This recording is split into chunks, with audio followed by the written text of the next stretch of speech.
Chapter 1142. I want another bowl too. Randy put down his bowl and raised his hand as well. He added with a smile, "Can you give me a few more pieces of meat?" Candace put down her spoon and wiped her lips elegantly with a silk handkerchief. She glanced at Meg, and her throat moved.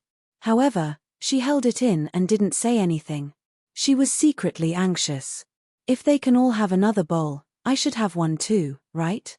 Robert and Avis put down their bowls. Although they didn't say anything, their gazes were on Meg. Meg smiled and said, "I'm sorry. I only prepared this much for the judges. The rest is for the customers. If you still want to eat, you can line up and try it in the restaurant." "Mr. Mac, aren't you too stingy? There's still so much in that jar. Even a small bowl would be fine." Febid looked at Meg with some resentment, expressing his disdain for his stingy behavior. "Because the cost is higher, so." Meg shrugged. His expression said everything. Then, he continued, "I think the bowl of Buddha jumps over the wall just now is enough for the judges to make a judgment for this duel. Forget it. I don't have high expectations for you. I'll order a bowl of Buddha jumps over the wall." Febid sighed. A gourmet duel where the judges didn't even provide meals could only happen to Meg. However, every time he heard that there was Mr. Mac, he couldn't help but want to try it. This feeling was too sullen. This boss really has a personality. Randy wasn't annoyed. Instead, he looked at Meg with some interest. He raised his hand and said, "Then, I'll order a bowl in advance too. I'll go in and eat later." Robert raised his hand to signal for everyone to be quiet. Then, he said loudly, "All right. Since we've all tasted the soup made by Sith and Mr. Mac, it's time to make a judgment for this duel. Who will win in the end? I'm so nervous." "What's there to be nervous about? The advantage of Buddha jumps over the wall is too obvious." "That's not necessarily true. Didn't the culinary queen get scolded by the boss just now? Maybe she'll vote for Boss Sith." Although the surroundings were much quieter, there were still many people whispering.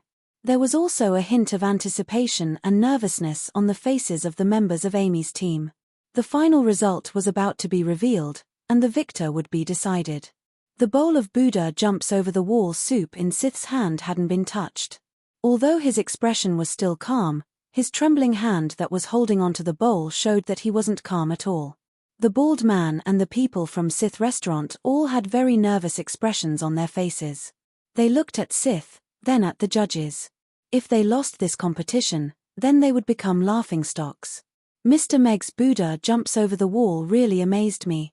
It's hard to imagine that meat could be cooked so deliciously in a pot of soup. It completely subverted my understanding of cooking. Hence, I'm voting for Mr. Meg." Randy raised his hand and pointed at Meg. Boss Sith's freshwater seafood soup has always been making subtle improvements. This is very rare among chefs. Today's performance can be considered perfect. The taste of the soup is fresh and delicious. It's really a delicacy. Febid looked at Sith and praised. Then, he raised his hand and pointed at Meg. "Hence, I'm voting for Mr. Mac." 2 votes.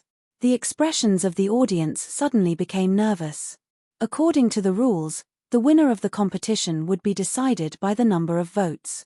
Whoever got 3 votes first would be considered the winner. Candace coughed softly, and everyone's gaze fell on her. Before the competition started, she had a small argument with Meg. Everyone was curious whether this would be the turning point of this competition. "Please. You must vote for Boss Sith."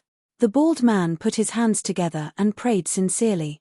If he lost the competition, his plan to become the new branch manager would be completely ruined. Meg also looked at Candace. This old lady with a strong aura and the pride of a chef might go against her will and choose Sith. However, if that was the case, then he would be too disappointed in her. I really admire Sith's humility and diligence. Back then, his great-grandfather had brought me into the chef profession. At that time, the freshwater seafood soup he made was already very well received. When I returned to Chaos City this time, I specially went to try Sith's freshwater seafood soup.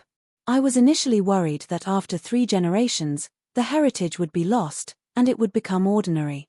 However, to my surprise, that didn't happen. Sith's freshwater seafood soup retained his grandfather's essence, but there were obvious improvements in the taste and details. This bowl of freshwater seafood soup has become a good soup that will leave its name in the world of chefs.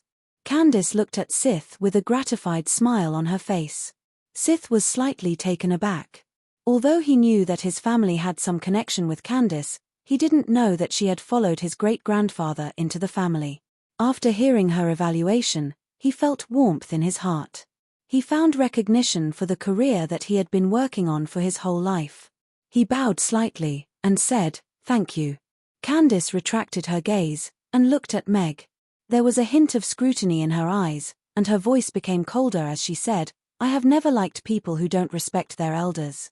However, I can't deny that this Buddha jumps over the wall that Mr. Meg made is indeed better than any soup that I have ever tasted. Furthermore, I might not be able to taste a soup that is better than this in the future. This vote comes from the sincerity of a chef. I will vote for him." "Thank you." Meg nodded slightly. He was a little surprised. He didn't expect that after playing the family card, she would vote for him. He was surprised by this move. 3 o'clock. The winner of the competition has been decided. The regulars at Amy's were already celebrating. The hardcore fans of Sith's restaurant didn't look too good. The restaurant and dish that they liked didn't win, so they were naturally in a bad mood. What should we do? The bald man had already lost his composure. He was the one who instigated Sith to come for this challenge. He thought that he would definitely win this duel, but he didn't expect to suffer such a crushing defeat. Mr. Meg's creativity and ability in cooking have already surpassed all the chefs that I have ever seen. He has a miraculous ability that is similar to a magic caster. Just like how I can't understand how to cook such a delicious soup by putting dozens of ingredients into a big pot like stewing.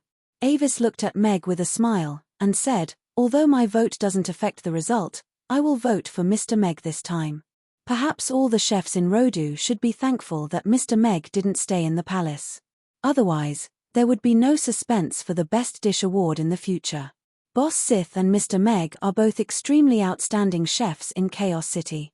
It is precisely because of chefs like you that the customers in Chaos City can eat more and more delicious food, Robert said as he pointed at Meg. Robert raised his hand and pointed at Mag. However, Mr. Mag's Buddha jumps over the wall is indeed better today. I will give my vote to Mr. Mag. Chapter 1143. 5:0 Mr. Mac won in a crushing manner. Congratulations to Buddha jumps over the wall for winning the first place on the soup rankings. The regulars at Amy's were not stingy with their applause as they celebrated this crushing victory. Although the victory was within their expectations, they still felt relieved after the result was confirmed. They all congratulated Meg. The onlookers also applauded. It was undeniable that this was an exciting duel. Is this Buddha jumps over the wall really that delicious? Even I want to have a bowl of it. Why don't we eat here tonight? Sure. I've brought all my savings out today. I'll treat you guys to Buddha jumps over the wall, a skinny man said generously, and his friends praised him. Then I'll probably be chopped up by your wife. Harrison looked at that man pitifully. It was the tragedy of a married man. It was still better for a single man like him to be free. The surroundings were noisy. Sith felt lost as he stared at the bowl of Buddha jumps over the wall in his hand and fell into deep thought. The bald man and the staff of Sith's restaurant had already lost their backbone. They looked at Sith, but did not dare to say anything. They had never thought that the freshwater seafood soup would suffer such a crushing defeat in the soup category. Meg smiled as he replied to the congratulations. He looked at Sith. He was probably the one who suffered the most in this duel. However, he did not know if he would sink because of this. There were not many good chefs in Chaos City. This boss Sith, who specialized in freshwater seafood soup, was one of them. Robert and the rest also looked at Sith with a hint of worry in their eyes. Most of the people who had reached the pinnacle of being a chef had their own pride. Whether Sith could accept his defeat in this duel might affect how far he could go on the path of being a chef. Sith was silent for a long time. Just as Robert was about to stand up and say something, he scooped a spoonful of soup into his mouth, and then closed his eyes. The warm soup, the aroma of wine, chicken, mushrooms, seafood. All kinds of flavors appeared one after another, and Sith's furrowed brows slowly relaxed. After a while, Sith opened his eyes and looked at Meg. He said, "Mr. Meg's soup is indeed better than the freshwater seafood soup. I admit defeat. Thank you for letting me win." Meg cupped his hands. "I think I'll come and challenge Mr. Meg again, but it might be many years later," Sith said with a smile. "Then I'll wait for Boss Sith." Meg also smiled.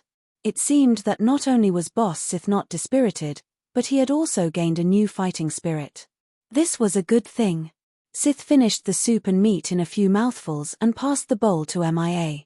He then turned to the bald man and said, "Hand over 10,000 copper coins to Mr. Meg. Put the things away, I'll head back first." After he finished speaking, he bowed slightly to the judges and then turned to walk towards the carriage that was parked not far away. The bald man took out his money pouch and took out 10 dragon coins to give to Meg. He then instructed the waiters to put away the kitchen utensils and prepared to leave dejectedly. He no longer had the arrogance from before. "Wait, I'll have to trouble everyone to put the table back to its original position," Meg said with a smile as he put away the money and called out to everyone. "This guy. He's too much." The bald man clenched his teeth and looked at Meg. However, he still led the waiters to move the table back to its original position. After the duel ended, the crowd that was watching the show started to disperse. There were also many passers-by who were stunned by Meg's Buddha jumps over the wall and joined the queue, wanting to try the highly praised delicacy. "Judges, thank you for your hard work. The restaurant is already open for business, so please forgive me for not being able to serve you," Meg said to the judges. He then turned around and walked up the stairs to open the restaurant's door. He looked at the customers who were still queuing up and smiled. "Welcome to Mammoth. All right, let's queue up. We still have to make arrangements for today's Buddha jumps over the wall. Otherwise, I will not be able to sleep tonight." Febid clapped his hands and consciously walked to the back of the queue. "Senior Febid, it seems like you are a regular customer of Mammoth. Other than the Buddha jumps over the wall, do they have any other good meat dishes?" Randy asked curiously as he caught up with Febid. "Kid, are you trying to snatch my material?" Febid turned around and looked at Randy with a scrutinizing look. "Why would I? You and I have two completely different styles." Randy laughed out loud. He was getting more and more interested in this restaurant. It seemed like this was indeed a treasure restaurant. Febid nodded. After hesitating for a while, he couldn't help but say, "That's true. Let me tell you, when it comes to meat, the first choice is naturally the red braised pork. Although the meat in the Buddha jumps over the wall tasted good, there was too little of it. It wasn't satisfying at all. However, the red braised pork is different. Since we are here, let's have dinner here before we leave," Robert said to Candice and Avis with a smile as he walked to the back of the queue. "Candice, speaking of which, we haven't seen each other for a while. Let's have dinner together today," Avis said to Candice with a hint of uneasiness in his eyes. "Ha, you are not worthy." Candice sneered and turned to leave. Seems like she still hasn't let go of what happened back then. Avis sighed as he watched Candice's carriage leave. He also turned to leave. The biggest impact of this duel on Mammoth was probably to promote the Buddha jumps over the wall and let everyone know how delicious the Buddha jumps over the wall was. 10,000 copper coins for a helping. This Buddha jumps over the wall is too expensive, 10,000 copper coins. That's equivalent to my salary for a month. I can't even save 10,000 copper coins a year. However, soon, some customers noticed the price on the menu and exclaimed. Some of them who were here for the first time got up and left quietly after looking at the menu. The price was too unreasonable. Ahem. Why don't we change to another restaurant? I think the freshwater seafood soup just now is pretty good. The skinny man who said he wanted to treat everyone to the Buddha jumps over the wall coughed awkwardly and turned to walk out. Okay. Let's change to another restaurant. Otherwise, if sister-in-law finds out, you won't be able to leave in the future. The people accompanying him were also stunned when they heard the price. They smiled and followed him out. Miss Mia, I'd like a helping of Buddha jumps over the wall and a helping of Yangju fried rice, as well as a largi rugiamo. Harrison ordered with a smile as soon as he sat down. He sighed in his heart. There were indeed benefits to being single. Hubby, what do you want to eat tonight? Do you want a bowl of Buddha jumps over the wall? Then, 3 rugiamos will do. You must eat until you are full. Just then, a soft and sweet voice sounded from the side. A beautiful young woman helped a man who was walking unsteadily to sit opposite Harrison. They were very affectionate. Can't a single dog like me eat properly? Harrison thought sourly in his heart. Chapter 1144. The Gould Manor was brightly lit, and a banquet was going on. The nobles in glamorous gowns were chatting and laughing with crystal glasses. The head of the Gould family, Mr. Charney, had invited everyone to attend the 3-year promise between him and his son. Of course, everyone close to Charney knew that he was planning to use this opportunity to formally introduce his successor to everyone. Everyone knew that the young master of the Gould family didn't like to do business, but liked to be a knight. Charney had been very anxious all these years. However, the 3-year promise was up tonight, and that young master who was once praised for his extraordinary talent didn't manage to become a mid-tier knight. According to the promise, he had to give up his dream of being a knight and become the successor of the Gould family. As one of the 4 biggest families in Chaos City, the Gould family had quite a bit of influence in Chaos City. The treatment of being the only son made the other nobles who were fighting for the right of inheritance very envious. However, this young Master Adams was stubborn and only wanted to be a knight. He had already become a joke among the second-generation nobles. That young Master Adams must be feeling terrible today, right? He's going to be forced to inherit billions of assets. Ha! Although he says he doesn't want it, he's probably overjoyed in his heart. How can there be a fool who doesn't like money in this world? Isn't that so? I heard many families want to send their young mistresses to the Gould Manor. He should be very happy too. A few young nobles gathered together and chatted merrily. Their tone was full of disdain and mockery, but their expressions were filled with envy and jealousy. Charney was very happy today. He welcomed the guests with a smile, and even his bald head seemed to be much brighter. His wife stood beside him and welcomed the guests with a smile too. When there was no one around, she tugged at Charney's sleeve and softly said, "Master, will Adams be unhappy? You've created such a big scene. Will he feel embarrassed and not want to come? Don't worry. Honesty is part of the chivalry that he loves the most. He will definitely come. This is a promise between men." Charney shook his head without worry. After that, he took 2 steps forward with a smile, and shook hands with Hill, who had just arrived. He smiled, and said, "Miss Hill, thank you for coming." "You're welcome. This interesting duel is really worth witnessing," Hill said with a smile as she retracted her hand. "The city lord has arrived." A voice was heard. Everyone quietened down instantly.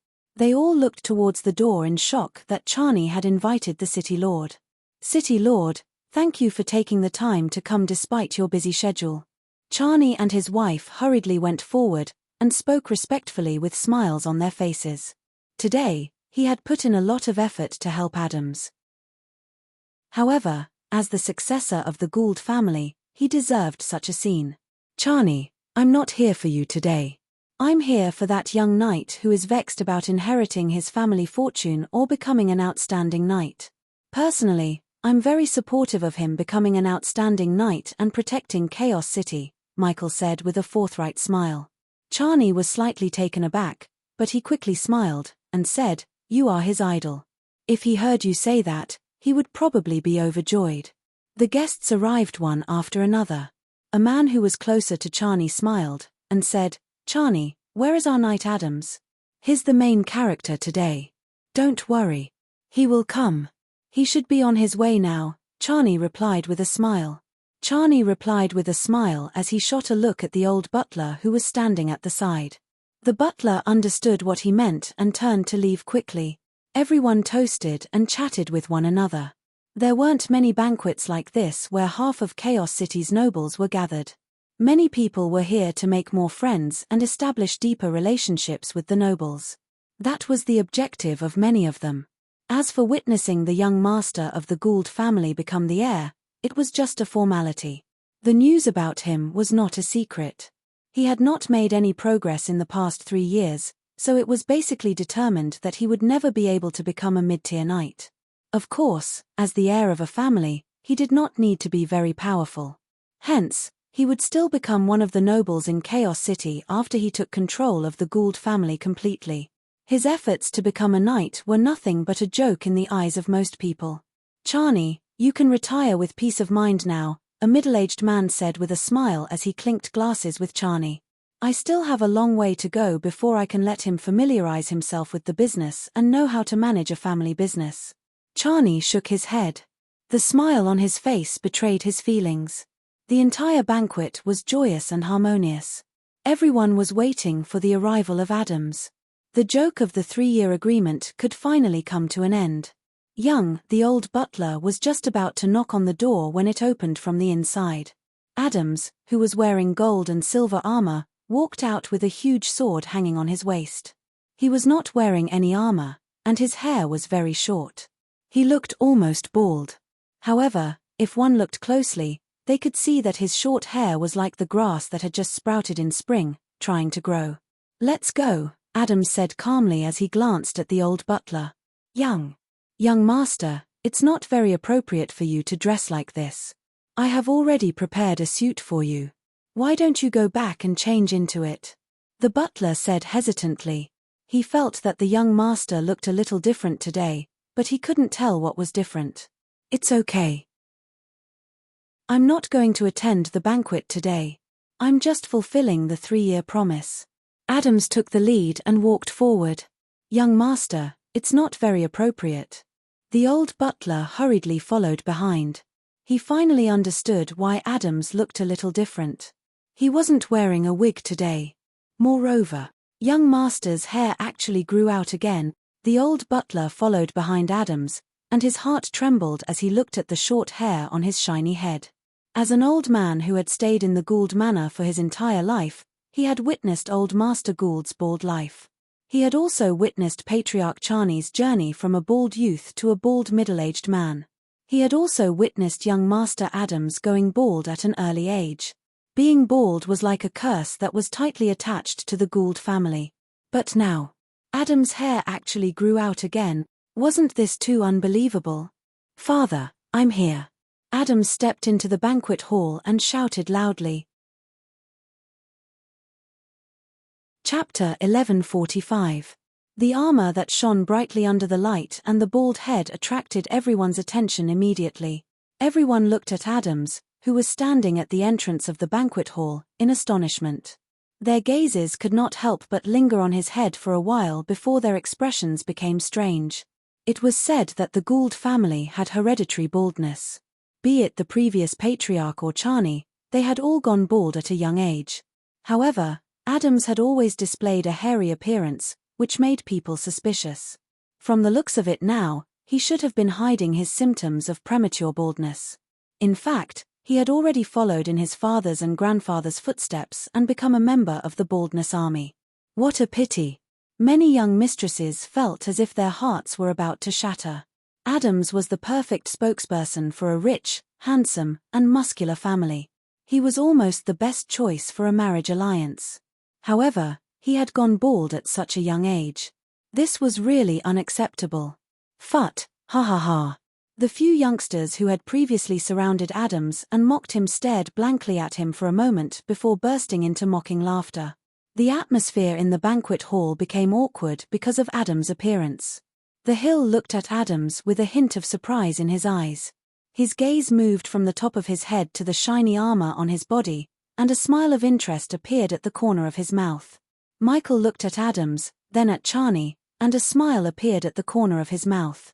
"Now that I look at it, they do look like father and son." Adams.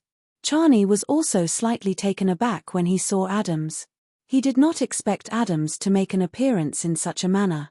One had to know that he had been refusing to meet people ever since his hair became sparse. After he got the wig, he would always wear it at home. Other than a few old servants, no one knew that he had lost all his hair. However, He had removed his wig now. As for the armor on his body, even a 10th-tier knight like the Castellan would remove his armor and put on a proper ceremonial robe when he attended a banquet. He had obviously dressed like this on purpose. Chani's expression quickly returned to indifference, as if he had expected this. He smiled at Adams and said, "Adams, you're here. 3 years ago, you said that this was a promise between men. 3 years have passed, and as a man, of course I have to fulfill this promise." Adams walked into the banquet hall with his sword in hand. He had a straight figure and a handsome face. Although there was almost no hair on his head, people still couldn't help but want to take a few more glances at him. So handsome. Even if he doesn't have hair, he can still kill those guys who can't even stand straight. A young lady held her chest and revealed a fangirl-like smile. "Hair, you're already bald, and you're still trying to act cool. What a big braised egg." A skinny young man with sunken eyes sneered. A few young men dressed in luxurious clothes beside him also chuckled, and their faces were filled with mockery and pride. Chani was originally worried that Adams would be completely dejected because of this matter. Seeing how composed he looked, he couldn't help but feel emotional. It seemed like Adams had finally thought it through. He nodded with a smile and said, "Seems like my child has indeed grown up and become a real man who can take responsibility and fulfill his promise. In this case, I can also entrust the Gould family to you without worry. Chief Chani, congratulations on getting an outstanding successor. Young Master Adams will definitely become an outstanding businessman like you." The people around them had already started to congratulate and flatter him in advance. Some even raised their wine glasses and prepared to toast. Chani's face was glowing. He had waited for this day for so many years, and it had finally come. It was his biggest wish to let the Gould family inherit its huge business and nurture Adams to become an outstanding businessman and a qualified chief. Everyone felt that the result of this 3-year promise was already set in stone. This was just a grand entrance ceremony that Chani had prepared for Adams. It meant that he had officially entered the circle of nobles and would eventually become one of the best among them. It was just a formality without any suspense. Chani placed his hand on Adams' shoulder and announced loudly, "I, Chani, the chief of the Gould family, officially announce here today that my son, Adams, will become the only father." Adams interrupted Chani's words. He looked into his eyes with a serious expression and said, "3 years ago, we agreed that if I couldn't become a mid-level knight in 3 years, I would obey all of your arrangements unconditionally, be it marriage or inheriting the family assets. However, if I became a mid-level knight, I would be in charge of my own life from now on, and you wouldn't interfere in any way, right?" The banquet hall was silent. Everyone looked at Adams in confusion. They didn't understand why he had to repeat this meaningless agreement. Chani looked at Adams and nodded with a smile. "Yes, we agreed on this 3 years ago. So, it's time for you to fulfill your promise now." Clang! Adams drew the long sword from his waist and raised it high above his head. A golden glow lit up from the sword hilt and climbed up along the patterns on the sword. It turned into a golden glow that enveloped the long sword and covered the extravagant chandelier above his head. This is sword aura light. It's the most obvious sign of a mid-level knight," someone in the crowd exclaimed softly. The quiet banquet hall gradually became noisy. Everyone looked at the shining long sword with astonishment on their faces. Adams actually became a 4th-level knight. How is this possible? Didn't they say that his abilities had regressed over the past 3 years? How did he suddenly break through? The skinny young man who had mocked Adams earlier was in disbelief. He felt as though he had swallowed a fly. However, if this is the case, Adams should have won this 3-year agreement, right? More and more gazes were directed at Chani. He had painstakingly created such a scene just to pave the way for Adams to enter the circle of nobles in Chaos City. He didn't expect the tables to turn at the last moment. This was really too unexpected. This chap is quite interesting. Michael looked at Adams with a hint of admiration. So many rich and powerful people were racking their brains to fight for power and wealth, but this kid didn't want anything, and only wanted to become a real knight. Such a young man was really rare. This. Charney looked at the glowing long sword in Adam's hand. He opened his mouth, but didn't know what to say. Chapter 1146. Charney, who had been in the business world for a long time, still couldn't control the shock on his face when he saw the glowing longsword in Adam's hand. Just 3 days ago, he even specially looked for the master who taught Adam's swordsmanship to confirm it. Adams didn't succeed in breaking through, and it seemed like he might stay at the level of a third-level knight for the rest of his life. That was why there was this grand banquet. But why did Adams become a mid-level knight today? This was really too puzzling. Mrs. Charney stood at the side and looked at the father and son with a conflicted expression. She was happy for Adams, but she was also worried for Charney. She didn't know what to say. Adams, when did you break through? Have you really become a mid-level knight? Charney asked Adams as he quickly calmed himself down. He had a doubtful look in his eyes. I just broke through last night, Adams said calmly. He then looked at Michael at the side, and respectfully said, I would like to invite the Castellan to be the witness as to whether I have become a mid-level knight. Turning the sword into light. This is indeed something that can only be achieved after breaking through to 4th tier. I have observed the blood in Adam's body, and he has indeed reached 4th tier. He has officially become a mid-level knight. Michael nodded before extending his right hand to Adams. He smiled and said, Congratulations, young knight. Thank you. Adams quickly put away his long sword and shook Michael's hand. He couldn't hide the excitement on his face. With the Castellan as a witness, it seems like this 3-year promise is going to end with Adam's victory. Charney is probably going to have insomnia again.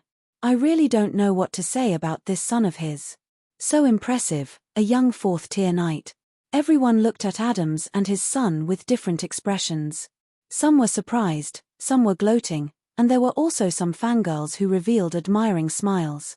Father, you will keep your promise, right? Adams looked at Charney as he tried his best to control his emotions. Charney's hands were trembling slightly. He had waited for this day for 3 whole years. He thought that victory was in his hands, and he was about to start his plan to groom his successor. He didn't expect Adams to give him such a huge blow. However, the stage had already been set up, and most of the nobles in Chaos City had gathered here. City Lord Michael had made the decision himself, and if he were to go back on his word, then he would be a complete liar, and the Gould family would be completely disgraced. Adams, I admire your character and talent as a knight, and you have once again proven this in front of everyone by becoming an honorable 4th tier knight. Your mother and I are proud of you. Charney reached out and patted Adams' shoulder gently as he said with an amiable smile, Don't worry, Adams, I'm not a knight. I promise you that I will not interfere with your progress towards becoming a great knight in the future.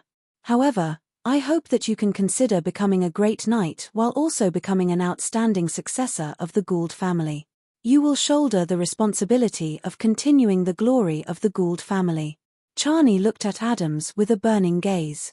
There was hope and anticipation in his eyes. Adams, you are your father's only child. Adams' mother also took 2 steps forward and held Charney's hand gently as she looked at Adams affectionately. Everyone was looking at Adams. No one should be able to reject such an offer, right? In the eyes of most people, Adams only wanted to become a knight because he wanted to have fun. When he had enough fun, he would return to his original position. I'm sorry, father. I reject. Adams looked at Charney and lifted his chin slightly as he revealed a confident smile. My hair has already grown back. I believe that I can become an outstanding knight. My goal is to become a great knight like Alex. What I need is focus, so I cannot be distracted by money and women. Hair. Charney's gaze shifted upwards and landed on Adam's head. His head was shining under the bright candlelight, and there was indeed a layer of new hair that was as fine as hair. It was like the grass that was moistened by the spring rain as it stuck out from the top of his head. Adam's hair has really grown back. Adam's mother was elated. She took a few steps forward instinctively, and her eyes turned red as she looked at the new hair that covered the top of his head. It has really grown back. Charney murmured in surprise. Back then, when he started to lose his hair, he had also shut himself off for a period of time. He had thought of countless ways to regrow his hair, but neither the doctors nor the mags could do anything about it. It took him many years to slowly accept his bald appearance, but he still felt uncomfortable every time he heard people talking about it behind his back. Wow, baldness can be cured now? Everyone expressed their surprise.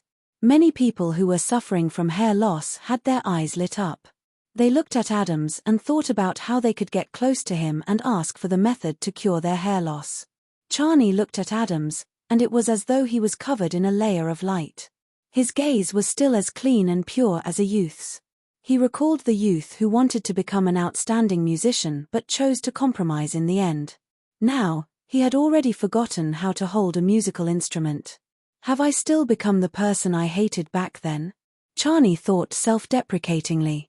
He looked at Adams with a smile and said, since you want to become a knight like Alex, who was invincible when he was 30 years old, I will wait for you for another 10 years. If you are still a nobody by then, I will already be old. You can come back and inherit the family business. Adams looked at Chani in surprise. He thought that his father would try all ways to stop him. He did not expect him to propose a 10-year agreement again. Looking at the loneliness in his eyes, Adams felt guilty for the first time. After a moment of silence, he nodded solemnly and said, all right, a 10-year agreement. If I am still a nobody after 10 years, I will definitely come back and inherit the family business and continue the glory of the Gould family. Michael took a step forward and laughed heartily. Since this is the case, let me be the witness for this 10-year agreement. What a strange person. The Hill thought to himself as he looked at Adams. However, on second thought, he was probably also a strange person in the eyes of others. It was late at night, and Amy's had already closed for business. The pitch-black hall on the first floor was completely silent. Just then, a bat that was hanging upside down in the corner quietly landed, and turned into Camilla, who was wearing a black dress. She laughed coldly, and said, "Ha, stupid human. Wait until I get the photo stone. I will definitely teach you a lesson. No pop-up window." Chapter 1147. In the dimly lit dining room, Camilla looked around and silently walked toward the staircase. She had already secretly observed the structure of the room upstairs when she was changing in the afternoon. There shouldn't be anything hidden in the bathroom, and the room on the right was closed. She didn't know what was inside. She directly ignored the room filled with all kinds of toys. There were 2 more rooms on the left. One of them should be Gina's room, and the other should be Meg's room. This guy, he might have other plans for letting the mermaid stay with him in the shop. Luckily, I brought a photo stone.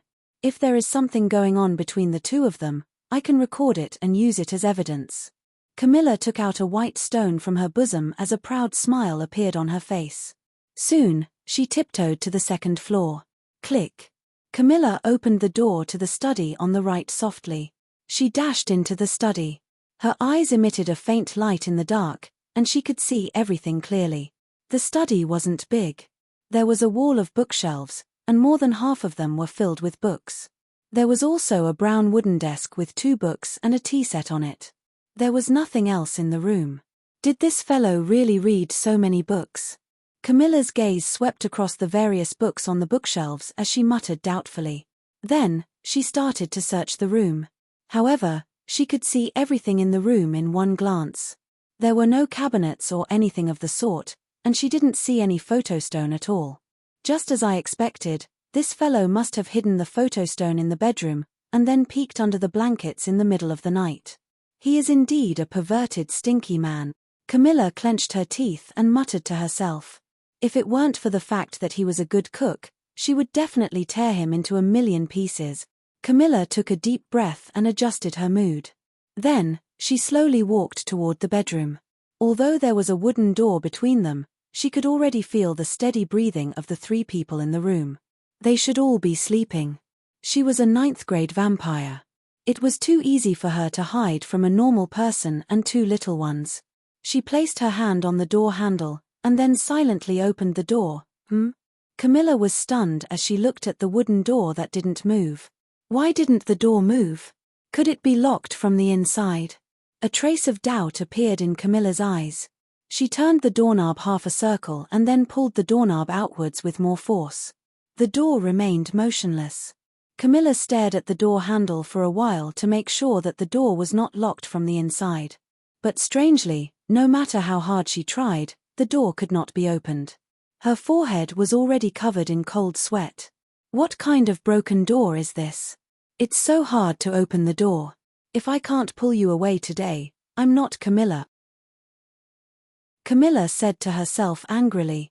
She stretched her arms and legs and reached for the door handle again. Crack. At this moment, the unmoving wooden door made a soft sound and then slowly opened inwards. Meg leaned against the door frame in his pajamas and yawned. He looked at Camilla helplessly and said, "The door opens inwards." Camilla's expression instantly stiffened.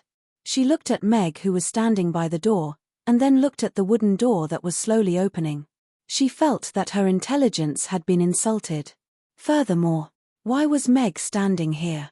Shouldn't he have finished watching the image recording stone and fallen into a deep sleep on his bed?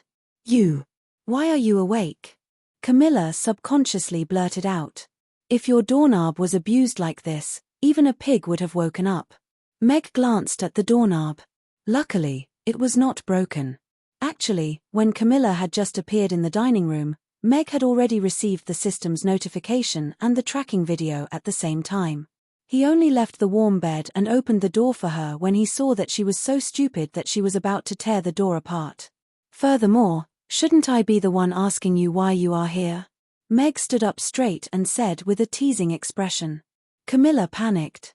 In her plan, she would quietly get the photo stone.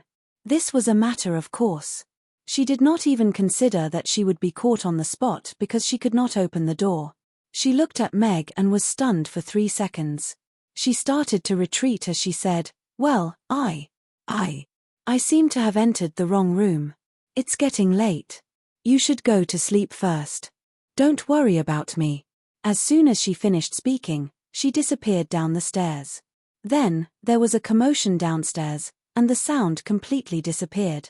This woman seems to be unwilling to stay in the dining room and be a waitress. Meg wrapped his clothes tightly and went downstairs to close the kitchen window. He then locked it. He indeed only had one photostone, but the system could make countless copies at any time. Therefore, he did not care whether Camilla stole the photostone or not. However, he thought that she would be content to be a waitress for a year. Now, it seemed that she was not so content. He had to be more careful in the future. Back in the room, Meg covered the 2 little ones with the blanket that Amy had kicked away. Then, he lay back on the bed and continued to sleep. Camilla turned into a bat and flew out of the dining room. She landed in the forest outside the dining room and stood on the top of a big tree. She looked angrily in the direction of Amy's. "Madam, did you succeed?" Caesar jumped onto the big tree and looked at Camilla expectantly. Camilla's eyelids twitched. She was naturally too embarrassed to speak of such an embarrassing experience. Her expression regained its calmness as she took out an image recording stone and said, "This kind of thing naturally can't stump me. It's just a stupid human." "Madam is wise." Caesar's eyes lit up. He immediately said happily, "In this case, Madam will not have to be threatened by that guy anymore. You also don't have to be a waitress in that restaurant anymore." Ahem. Camilla put away the photostone and said with an uneasy expression, "Of course, I will not be threatened by a human. However, I will not let him off so easily. Therefore, I will continue to lurk in his restaurant and find evidence of his wrongdoings. I will give it to Miss Gloria so that she will completely give up on him. When that time comes, I will take advantage of the situation and succeed." "Madam is wise," Caesar said with a face full of admiration. Camilla smiled proudly, but the corners of her mouth were a little stiff. "I have to start serving breakfast for the cleaners tomorrow. I have to learn how to make the kanji with pork and century egg first." Lying on the bed, Meg pushed open the door to the test field for the god of cookery and stepped in. How did an ordinary duck egg turn into a beautiful century egg? It was more like a chemical reaction than a cooking process. The chosen egg was soaked in a mixture of alkali, salt, tea leaves, mulberry wood ash, and so on for a few days. After it was taken out, It was rolled in dry mud and then wrapped in rice chaff. Only then would the century egg be considered a success. Chapter 1148. A failed century egg. A mediocre century egg. A century egg that doesn't have enough skin. Meg looked at the delicately patterned century egg on the plate and raised his eyebrows. System, what the hell do you mean by not having enough skin? Profile picture, Megshan 3 years ago, from the Porsche client of HUVMate 10-inch What Authentic Lake Weishan century egg? It doesn't have any skin at all. You'd better go home and look at Pikachu before cooking. Meg, what the fuck? Meg threw the century egg into the waste bin at the side and continued cooking. Life, if he could start over, he would definitely be a kind and loving rich second-generation heir who loved life and would never go online blindly. Failure. Failure. Failure. Congratulations. You've successfully made a very chewy century egg. A successful century egg was indeed very chewy. Meg poked it with his finger. The chewiness was very obvious, and it sank slightly. After he removed his finger, it returned to its original state very quickly. The tea-brown century egg was translucent, and there were pine branch patterns on the surface. It was naturally formed, but it didn't lose its exquisiteness. It was like the work of a Chinese painting master, and it was amazing. After he cut it open, the 3 different colors were very distinct. The outer circle was very elastic and was a translucent tea-brown color. The middle circle was slightly yellow and had a soft texture. The middle circle was golden yellow. It was beautiful, like an exquisite work of art. Meg nodded with satisfaction. This was a century egg that was chewy and good-looking. A faint fragrance wafted over. After the century egg was done, cooking porridge was nothing to Meg. After dozens of failures, a bowl of century egg and lean meat porridge that looked, smelled, and tasted good was successfully cooked. I'll have this for breakfast tomorrow. A smile appeared on Mag's face as he inhaled the aroma wafting toward him. He then exited the test field for the god of cookery. The next morning, Meg opened the door and saw Camilla standing at the door. He teased, "It seems that our countess has found the right door today." A faint blush appeared on Camilla's arrogant face. She looked at Meg as if she wanted to eat him up. She snorted coldly and directly pushed Meg aside to enter the restaurant. Meg rubbed his shoulder that was a little sore from the collision. His gaze fell on Camilla, who had started cutting cucumbers the moment she entered the kitchen. He raised his eyebrows inwardly. This woman is not to be trifled with. Uncle Meg, is there anything I can help you with? Anna came downstairs and asked Meg. If Anna wants to help. Meg glanced at the time. It was only 6 o'clock. The little girl really remembered her promise and got up early to help. Good morning, boss. Good morning, Anna. At this time, Yabemia's voice came from outside. She walked in with a smile and greeted Meg and Anna. Morning, why Elizabeth said flatly as she followed him into the room. It's so early. I think I should sleep a little longer. Barbara yawned as she walked in. She rubbed her sleepy eyes and still looked sleepy. Everyone is here so early.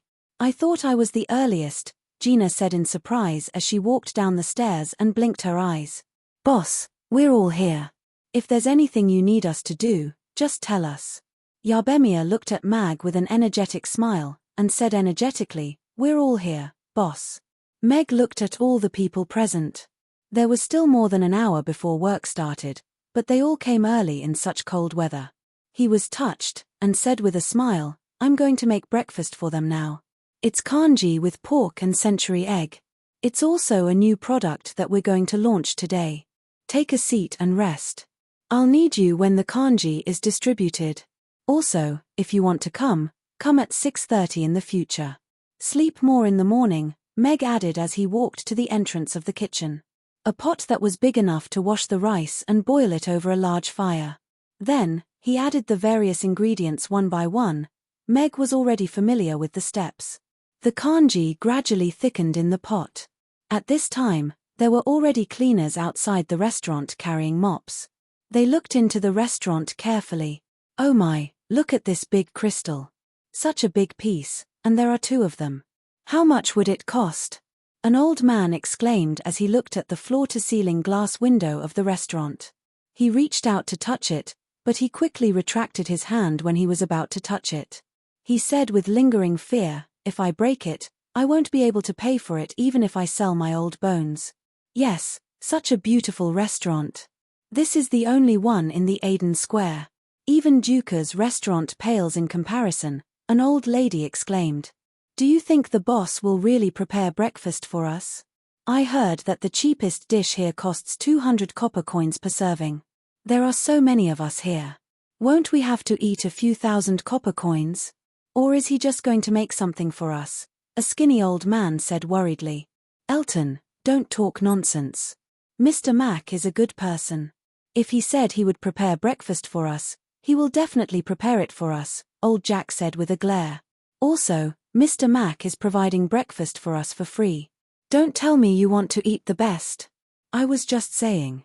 I didn't even bring any biscuits today. If we don't have anything to eat, we will have to go hungry," Elton said with an embarrassed smile. He didn't say anything else. The cleaners gradually gathered at the door. They had started work at 4 in the morning. After sweeping for more than 2 hours in the cold, they were cold and hungry. Many of them were already stomping their feet on the spot. "Sir, what are you guys doing at the entrance of the restaurant so early in the morning? Did you guys form a group to eat?" Harrison and Gyurge asked curiously when they saw the cleaners gathered at the entrance of the restaurant.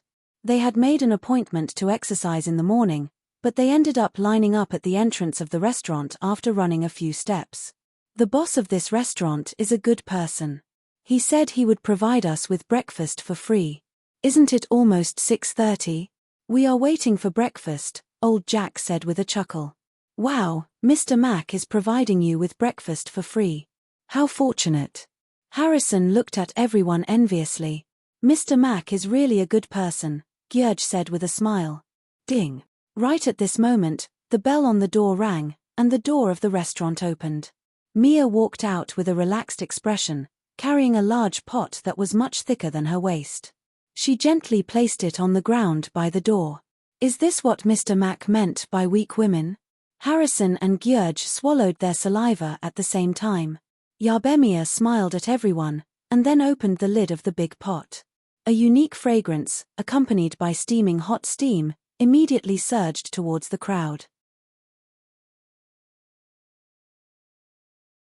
Chapter 1149. It smells so good. Everyone at the entrance of the restaurant looked at the big barrel, their eyes full of surprise. Smelling the tempting aroma and looking at the rising steam, their already hungry stomachs began to rumble. "What is this? Why does it smell so good?"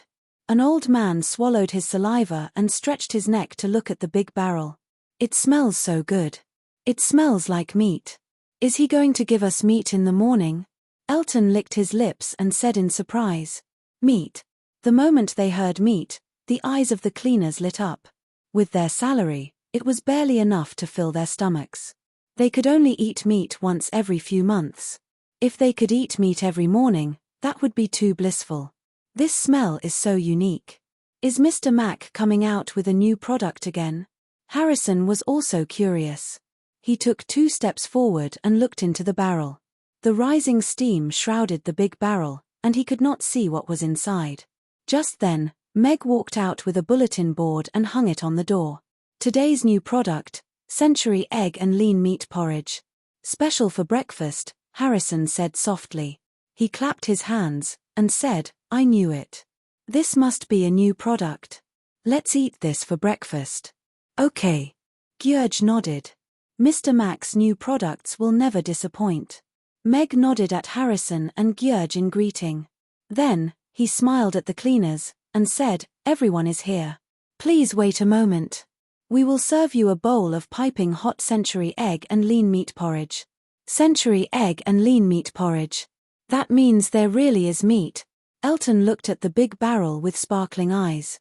His salary was not even enough for him to gamble, and he was in debt everywhere. He had not eaten a full meal for a long time, let alone meat. "Mr. Mac, it's okay. We're not hungry," old Jack said with a chuckle. "Nonsense. Your stomach has been rumbling for a long time, the old lady beside him said with a smile. As soon as the old lady's voice fell, a gurgling sound came from the surroundings, causing everyone to roar with laughter. Looks like they're all hungry. Meg smiled and took a large bowl from Yabemia. He scooped up a bowl full of kanji with pork and century egg and passed it to the cleaner standing in front of him. It was a bowl of thick porridge, with maroon shredded meat and translucent century eggs as decorations, and a pinch of tender green onions sprinkled on top. It looked, smelled, and tasted good, making people salivate just by looking at it. Yabemia looked at the crowd and smiled. Everyone, line up and come forward to get your porridge. After a short period of chaos, the cleaners quickly lined up in 2 rows according to the usual lines for meetings and came forward to get the porridge one by one. It's a little hot. Be careful, Meg cautioned. Thank you. You're such a nice person. The cleaner took the bowl of porridge and said gratefully. He carried the big bowl and walked to the side of the stairs in the square. He placed his sack on the stairs and sat on the ground. He held the bowl and carefully blew on it. Meat, it's really meat. Elton took the kanji with pork and century egg, and his eyes lit up when he saw the shredded meat in the porridge. It was as if he had seen a precious gem. He turned around, and directly reached out to grab a piece of shredded meat and stuffed it into his mouth without caring about how hot the porridge was. He chewed, and 2 streams of hot tears rolled down from the corners of his eyes. Meat. It's really the taste of meat. More and more cleaners received their kanji with pork and century egg. Most of them carefully held their bowls and sat on the stairs at the side, using the bowl to warm their cold and stiff hands. The heat and aroma wafted into their faces, and added a hint of smile and anticipation to their wrinkled and dark faces. Mr. Mac is such a nice person. Providing breakfast for these old people is more practical than anything else, Harrison said. However, his gaze was fixed on the kanji with pork and century egg in the bowl, and he swallowed his saliva. These old people are so pitiful. Yabemia looked at those old people with pity. They were already so old, yet they still had to come early in the morning to do cleaning work. So the job of a cleaner is so tough and difficult. I thought they only needed to use magic to do it casually. Barbara held her chin with a curious expression. This was too different from what she had imagined. She had always thought that these old people with big brooms were actually wizards. Elton wiped his tears and looked at those cleaners sitting on the stairs. His gaze landed on the empty seats at the side. There were beautiful wooden tables and chairs with exquisite carvings. Usually, only the rich and powerful could sit there and enjoy expensive food. However, they could only sit on those cold stairs. Why can they sit there, but we can't? Since he wants to be a good person, why can't he do it to the end? Elton suddenly felt jealous. He turned to look at Meg and chuckled. Mr. Mac, since you're a good person, let me sit there and eat. It's not convenient to eat sitting on the stairs. Sit. The cleaners' gazes also landed on the few tables and chairs placed at the entrance. If they could sit comfortably in front of a table like the rich and eat hot porridge, it would indeed be a very good thing. Meg passed the porridge in his hand to old Jack, who was at the back of the line, and reminded him to be careful not to burn himself. Only then did he look at Elton. His few white hairs were flying messily, and his tattered cotton-padded jacket had not been washed for a long time. There were layers of grease and dirt, and even his face looked like it could be scraped off 1/2 kilogram of dirt. He was no different from a homeless person. However, he was a paid cleaner. Although his salary was not high, it was enough to ensure a normal person's food and clothing. Even if he could not live a decent life, at least he could live a cleaner life. Meg looked at Elton and said calmly, I'm sorry, sir.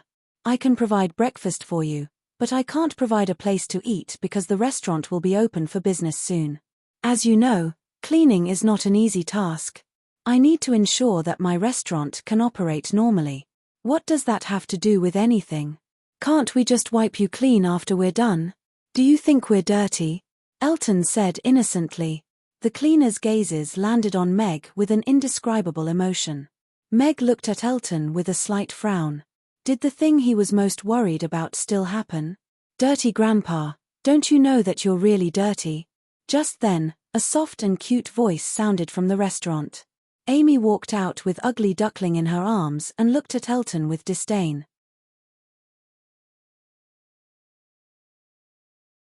Chapter 1150. Elton looked at Amy and opened his mouth to argue. However, Amy did not give him a chance to speak. She looked at him and continued, "Look at your dirty hands. I'm afraid you haven't washed them for years, right? Even Ugly Duckling's little paws are cleaner than yours. And those dirty clothes, don't tell me you haven't changed your clothes since the winter of the year before last. But there was a warm summer in between. That must be because you were too lazy. Also, is it so difficult to wash your face every day? Look at how clean that grandpa's face is. That's why he has a wife." Elton took 3 steps back and clutched his chest. He felt as if he had been dealt a heavy blow. Father said that the cleaners brought us clean Aden Square every day. It was very tiring and cold, so he and my sisters woke up early to prepare a delicious breakfast for everyone. "Why would he think that you are dirty?" Amy said to the crowd with a smile. Then, her gaze fixed on Elton, and she said with disdain, "But you are really dirty." Elton took 3 more steps back. He felt as if he could not breathe properly. Many of the cleaners had ashamed expressions on their faces. Indeed, Mr. Mag and these beautiful ladies had no responsibility to do these things. They woke up early for the cleaners and cooked breakfast for the cleaners as well as the customers in the restaurant, but they still weren't satisfied. And when these words came from the mouth of a little girl, it made everyone feel even more ashamed. They all looked at Meg gratefully. Old Jack looked at Elton and said seriously, "Elton, Mr. Meg has already done so much for us. How can you trouble him to add more work for you? Mr. Meg may not mind, but what about the people who come to this beautiful restaurant to eat? Are they willing to spend so much money to sit at the seats we just sat at? I don't want to be associated with your behavior." Old Jack turned to look at Meg and said apologetically, "I'm sorry, Mr. Meg. If we have caused you trouble, you don't have to prepare breakfast for us in the future. This is not something you need to do in the first place." The other cleaners also stood up. Although they didn't say anything, they looked at Elton with disdain and a little apologetic. Realizing that he seemed to have angered the crowd, Elton looked away and coughed dryly. He squeezed out a smile and said, "I was just joking. You don't have to take it to heart. I'll just sit on the stairs and eat." After saying that, he immediately turned around and sat at the corner of the stairs. He held the bowl and picked up the spoon to eat the porridge. That tiny piece of meat had allowed him to taste the most delicious food in the world. How could he let it go? Meg glanced at Elton, then smiled at the cleaners and said, "Everyone, continue eating. If it's not enough, there's more in the pot." Hearing this, the cleaners sat back down. "Grandpa Jack, you and your wife should hurry up and eat your breakfast. It won't taste good when it gets cold," Meg said to old Jack with a smile. "You're such a good person," old Jack said with a complicated expression. He brought the old lady to sit on the stairs at the side and began to eat the porridge. Restrained kindness. Mr. Mac is indeed a good person with a clear mind. Harrison glanced at the cleaners sitting on the stairs and looked at Meg with admiration. George nodded and sighed, and said, "Yeah." Kraut's Bakery back then had to close down in less than half a month because it provided unlimited food for the homeless. Furthermore, the boss was beaten into a cripple by the homeless.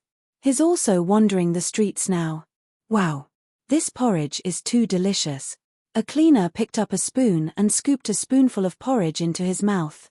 The lean meat that melted in his mouth along with the porridge, as well as the unique texture of the century egg, brought about an incomparable delicious experience. For a person who could only eat plain porridge or pancakes without fillings on a daily basis, a bowl of porridge with a meaty aroma was simply the best delicacy.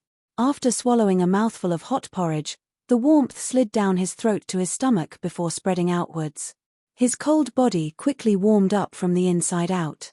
"It's so delicious. I've never eaten such delicious porridge before." Simple praises could be heard as the cleaners sat on the stairs and ate the porridge with lean meat and century egg. Their faces were filled with blissful smiles as they immersed themselves in the delicious food. The cold was dispelled by the hot porridge, and the tiredness disappeared as well. The delicious porridge filled their empty stomachs and turned into heat and energy that gradually filled their bodies. Looking at this scene, Meg smiled. Although he had never flaunted himself as a good person, it was undeniable that doing good deeds would indeed make one feel better. Yabemia and the rest also had happy smiles on their faces. Although they woke up much earlier than usual, this feeling was still very good. Gulp. Harrison and Gyurge touched their stomachs at the same time, and their eyes landed on the big pot at the side. Father, I want to eat that porridge too. Amy raised her little hand and pointed at the big pot with a firm expression. A big bowl. All right, I'll get it for you. Meg nodded with a smile. He picked up a big bowl, scooped a bowl of porridge with lean meat and century egg for Amy, and placed it on the table at the side. Amy climbed onto the chair happily, and began to eat the porridge with a spoon. Meow Tilda Ugly Duckling ran over with the bowl in its mouth. It circled around under the chair, and called out to Amy anxiously. You don't have to call me, Ugly Duckling. It's not time for breakfast yet. Amy looked down at Ugly Duckling, and shook her head. Mr. Mac, we came especially early today. Can you let us try the new dish first? Harrison said to Meg with a smile. Gyurge was also looking at Mag with an expectant expression. At this time, a few more customers came one after another. When they saw the cleaners sitting in a row and smelled the tempting aroma, they all looked at Meg. It was simply too blissful to have a bowl of delicious porridge on such a cold day. I'm sorry, but business hours have not started yet. Please wait for a moment. This is the new dish launched today. You can order it when it's officially open later. Meg shook his head with a smile. There was no room for discussion at all. Harrison also knew Meg's temper and the restaurant's rules. When he saw Meg shake his head, he didn't insist anymore. He forcibly retracted his gaze from the cleaners, and couldn't help but look at Amy, who was eating happily with a spoon. Little boss, is this porridge with lean meat and century egg not skinny? Harrison asked with a smile. I'll eat it for you to see. Amy scooped up a century egg, and then bit it gently with her teeth. The century egg sunk in, and then her teeth loosened, and it returned to its original state. She bit down, loosened, bit down, loosened, and then chewed and swallowed it. She revealed a bright smile. Little boss, you're really skinny. Harrison murmured with a hint of resentment.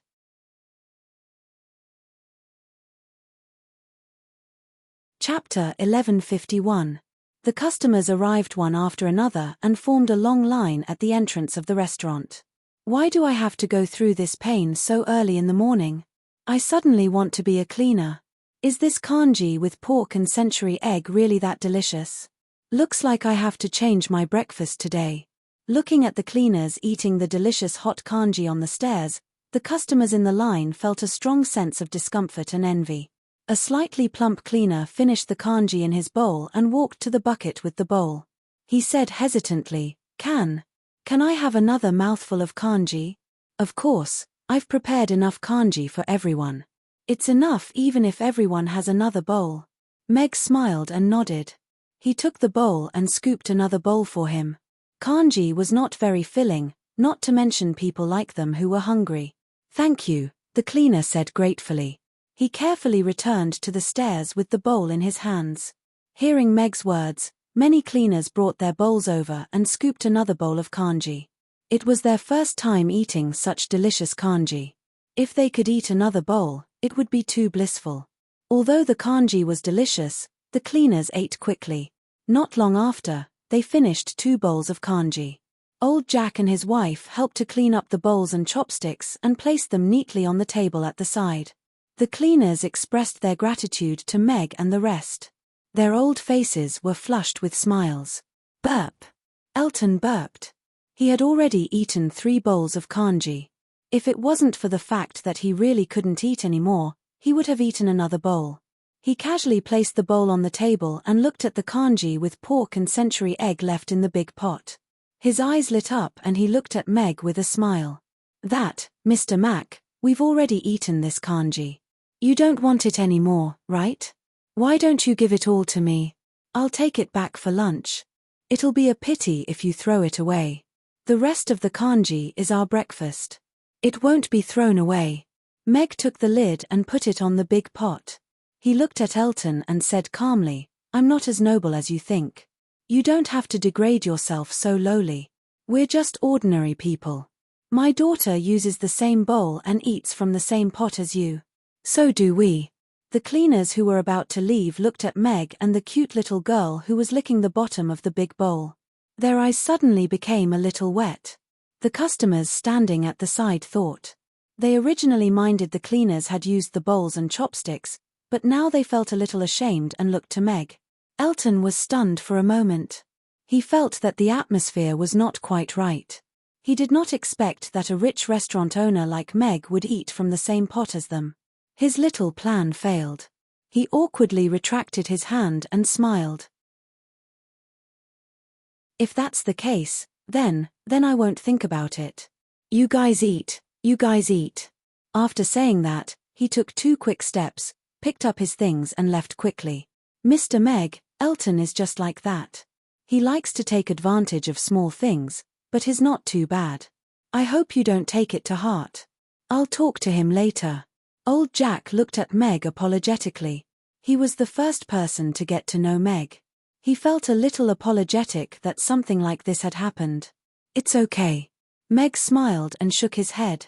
Then he looked at the crowd and said, it's still 6:30 tomorrow morning. Remember to come on time.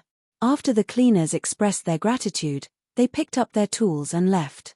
There was still cleaning work waiting for them. However, after eating this piping hot congee with pork and century egg, they felt warm all over. They also felt more energetic all of a sudden. They even had more energy to sweep the floor. Yabemia carried the remaining half pot of congee with pork and century egg into the restaurant. Everyone cleared the bowls and chopsticks and entered the restaurant as well. I heard that Mr. Mac provided breakfast for the cleaners in Aden Square. Is it a new product? Yeah, I came early and happened to see it. Those cleaners were eating happily.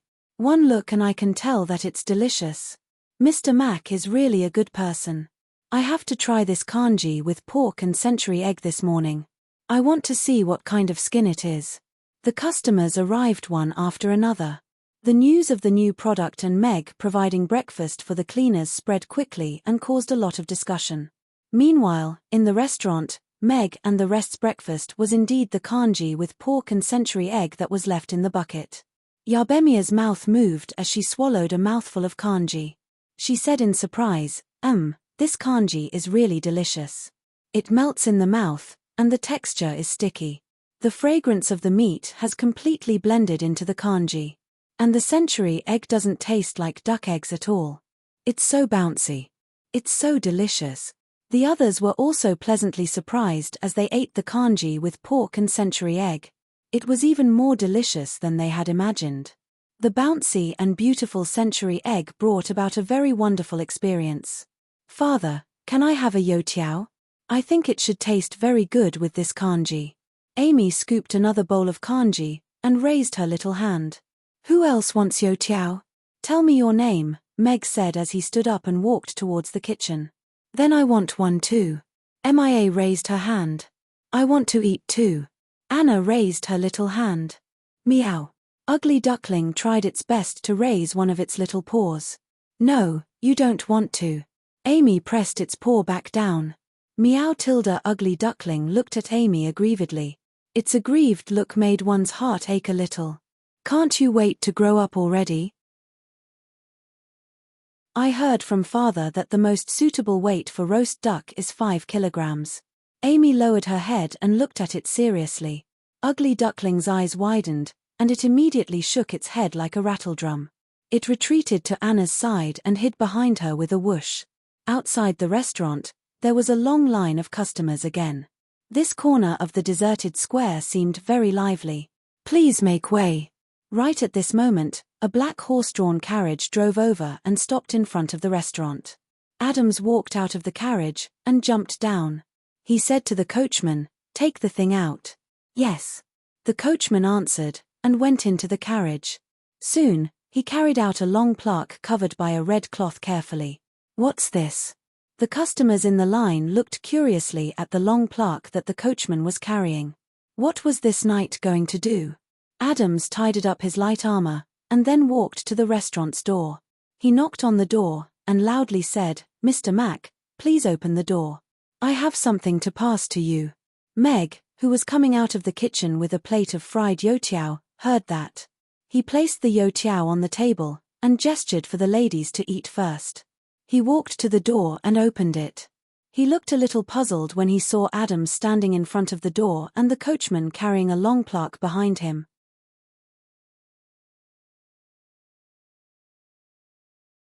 Chapter 1152. Adams was wearing a set of bright gold and silver armor. This get-up reminded Mag very quickly that he was the first customer to order Buddha jumps over the wall the day before yesterday.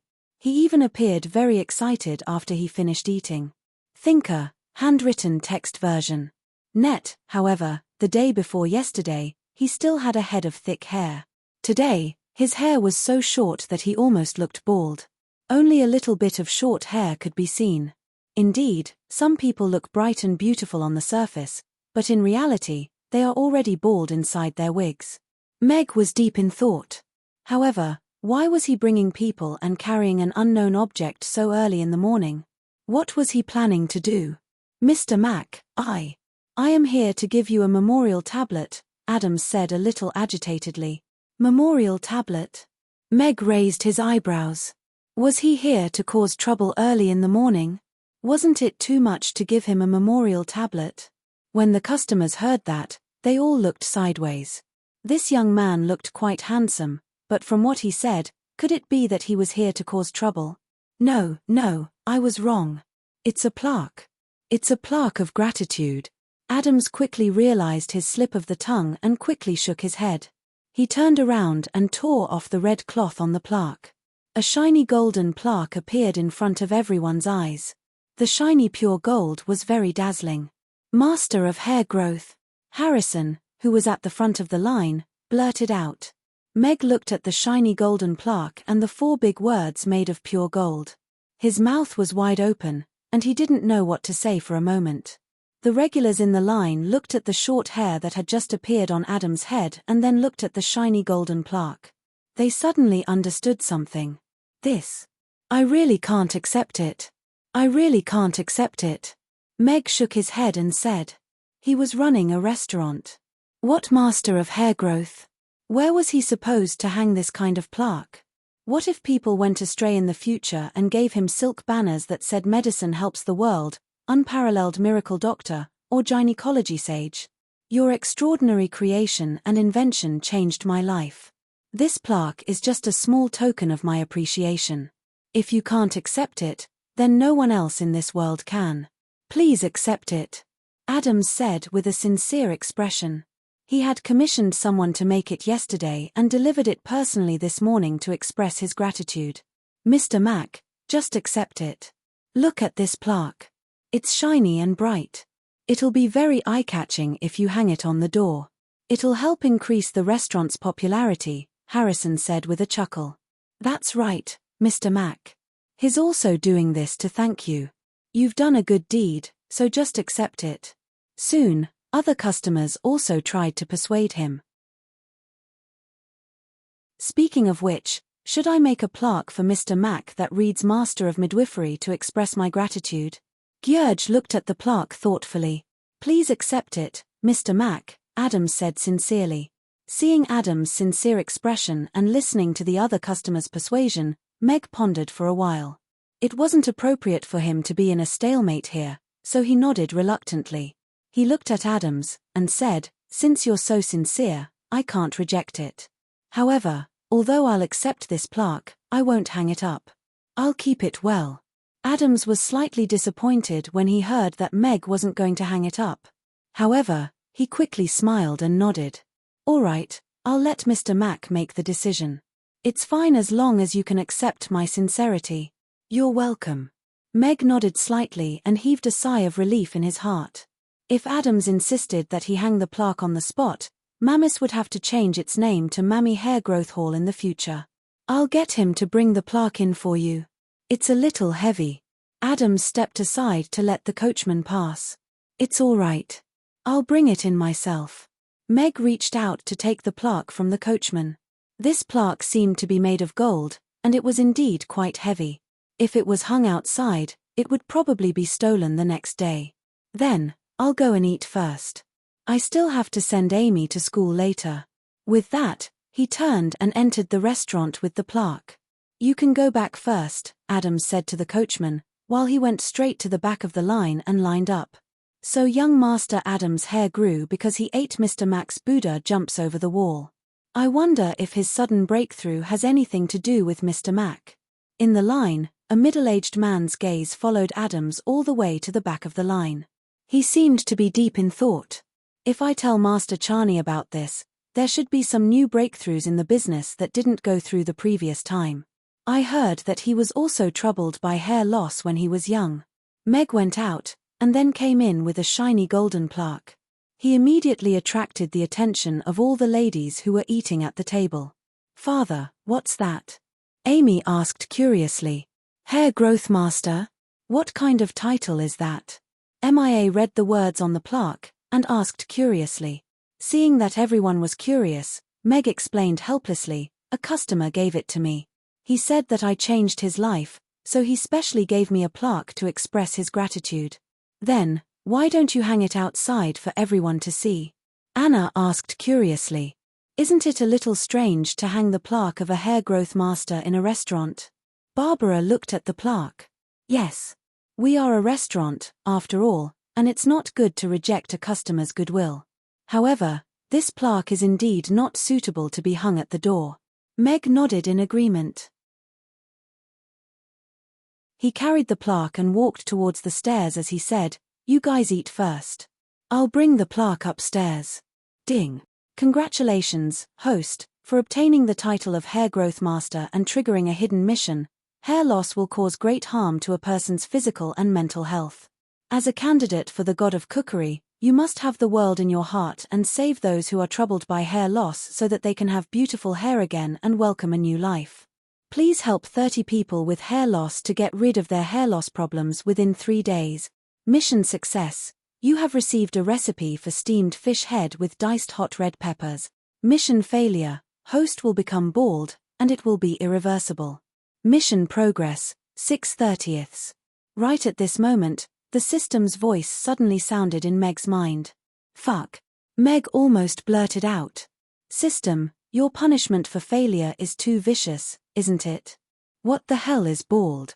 Meg rolled his eyes and said in his mind. Saving a bald person is better than building a 7-story pagoda. All the best, host. The system encouraged before disappearing completely.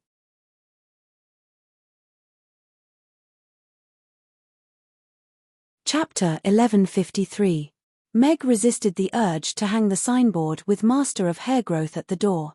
He threw the signboard to a corner on the 3rd floor, adjusted his mood, and went downstairs. After breakfast, he sent Amy to school. When he went out, Meg specially observed the proportion of baldness among the customers in the queue. At a glance, people with hair loss who could be seen everywhere were rarely seen in the queue. Other than Adams, there were only 2 middle-aged customers. Hair loss is really depressing. Meg sighed as he pedaled his bicycle slowly with Amy on it. When they passed by the job agency, the boss, Chris, was watering the plants at the door. Morning, Uncle Bird's nest, Amy greeted him with a smile. Morning, little boss, Chris replied helplessly as he looked up. During this period of time, Mammy Restaurant had become the most popular restaurant in the entire Chaos City. He had also taken some time out to eat there once.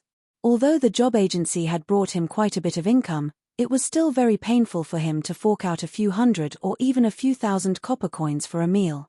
Hence, he had only gone once. Meg also nodded at Chris with a smile. His gaze stopped on his head for a while. What a nice bald head. It would be perfect if he could go and eat Buddha jumps over the wall. Ding. Warning system. Do not take the initiative to solicit customers.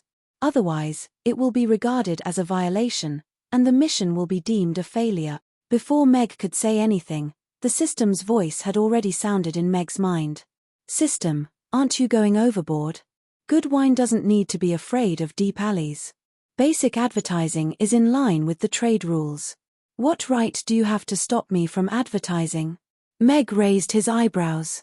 Host, as a candidate for the god of cookery, how can you solicit customers on the street? This will seriously lower your status, and is not conducive to cultivating the god of cookery's character. You are discriminating against those ladies who use their bodies to earn money, Meg said sternly. What did they do wrong? Aren't they also working people? I remember back then, there was a small alley where we lived.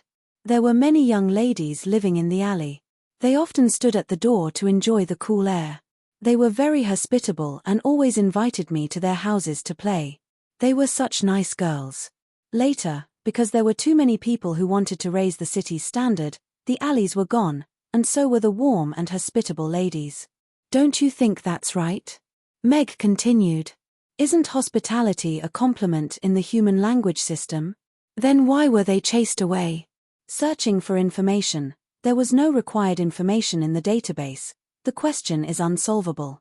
Enter learning mode. System learning. Meg was still waiting for the system's answer when a line of words silently floated through his mind. What a studies system. Meg raised his eyebrows and wondered how long it would take for the system to come out this time. Uncle Bird's Nest, why don't you come to our restaurant and have a bowl of Buddha jumps over the wall? In that case, will your hair grow back? Before Meg could speak, Amy asked curiously. My hair will grow back. Chris's eyes instantly lit up. He looked at Amy in surprise and said, Little boss, is what you said true? After eating that Buddha jumps over the wall, my hair will grow back? Yes, there are already a few hairless uncles and big brothers who came to our restaurant to eat Buddha jumps over the wall and had their hair grow back. Amy nodded and added, however, Uncle Bird's Nest, you have to come at night. Buddha jumps over the wall is only available at night. Okay. I'll definitely come. Chris nodded hurriedly. If there was something in this world that he cared about more than making money, it would probably be his thinning hair. Seeing the Mediterranean Sea slowly growing bigger, he protected the remaining golden hair on his head like it was a treasure. Suddenly hearing that there was a way to regrow his hair was really a surprise to him. Meg looked at Amy in surprise. He didn't expect that Amy had already completed the transaction before he even opened his mouth. From the looks of it, this little brat really had a business mind for precise marketing. Seeing how Chris couldn't wait to go to Amy's, this customer was basically included in the hair regrowth package.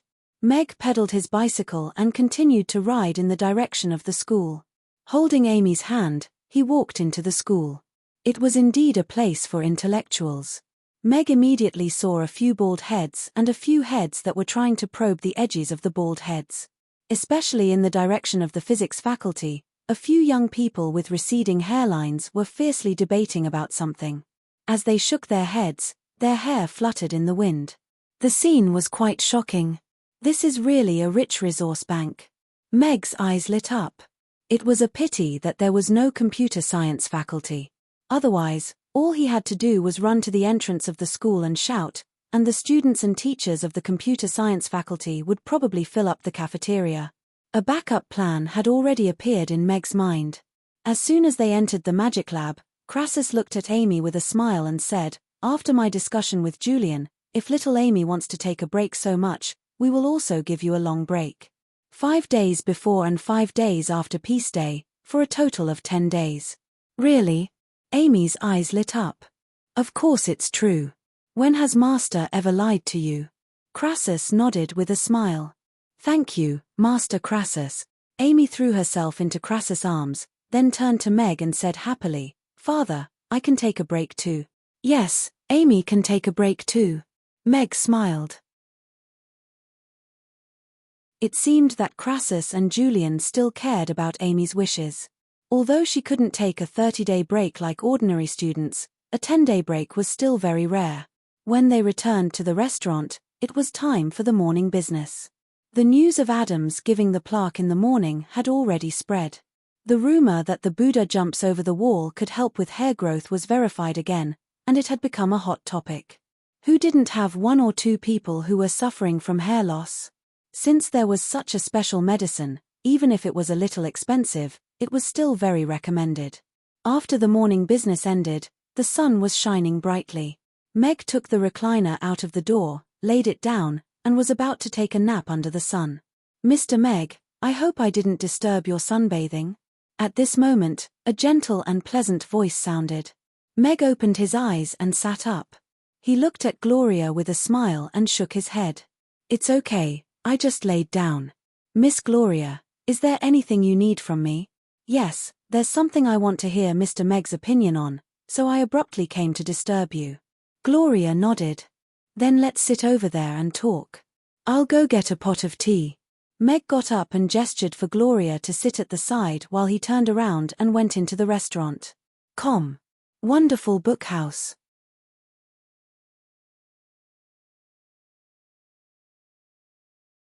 Chapter 1154. A pot of black tea was brewing on a small stove, and the warm winter sun shone down. Meg leaned comfortably on the wooden chair and looked at Gloria with a smile. "Miss Gloria, what do you want to talk to me about?" "It's like this. Because of my family, I'm still a director of the Aden Chamber of Commerce. But 2 days ago, my grandfather suddenly came to me and said that my uncle Cyril wants to remove me at the end of the year celebration in a few days. He's already contacted a lot of directors. Although I don't care about this so-called director position, my grandfather said that if I can't keep the director position with my own ability, then I'll be eliminated from the list of candidates. And if I can stay, the part of the family business that was previously allocated to me will become my permanent property. What do you think I should do?" Gloria looked at Meg helplessly. This is really a drama about the rich and powerful. Meg sighed in his heart. Although he was born into a rich and powerful family in his previous life, because he was the only child, there was no drama about fighting for family property. Because of the Aden Chamber of Commerce, other than Gloria, Meg didn't have a good impression of family Morton. The powerful president and Liu Adu Cyril, who couldn't afford to pay, weren't good people in his eyes. In the beginning, he made a great ambition to overthrow the Aden Chamber of Commerce and reset those unequal rules. Young Mistress, she was one of the chess pieces that he had invested in this game, while young Mistress Gloria, who was gradually showing her talent in business, and was starting to test for the right to inherit the Morton family, was his second backup. Of course, when he decided to help Gloria, he didn't think too much about it. He just thought of it as a little help to a friend and an angel investor. Now, suede clothing was developing rapidly. Under Meg's suggestion, the production line was improving day by day. The low efficiency of individual labor was evolving to the efficient division of labor and the assembly line.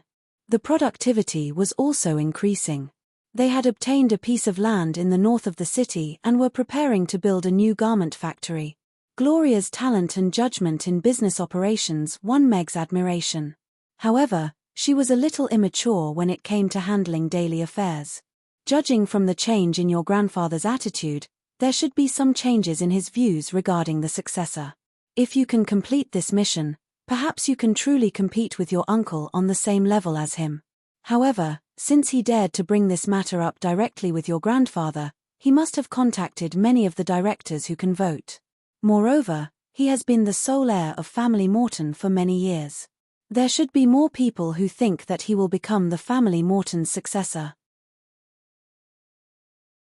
Therefore, there's not much point in persuading the directors now. Your grandfather may be able to influence some of the directors and make them stand on the same level.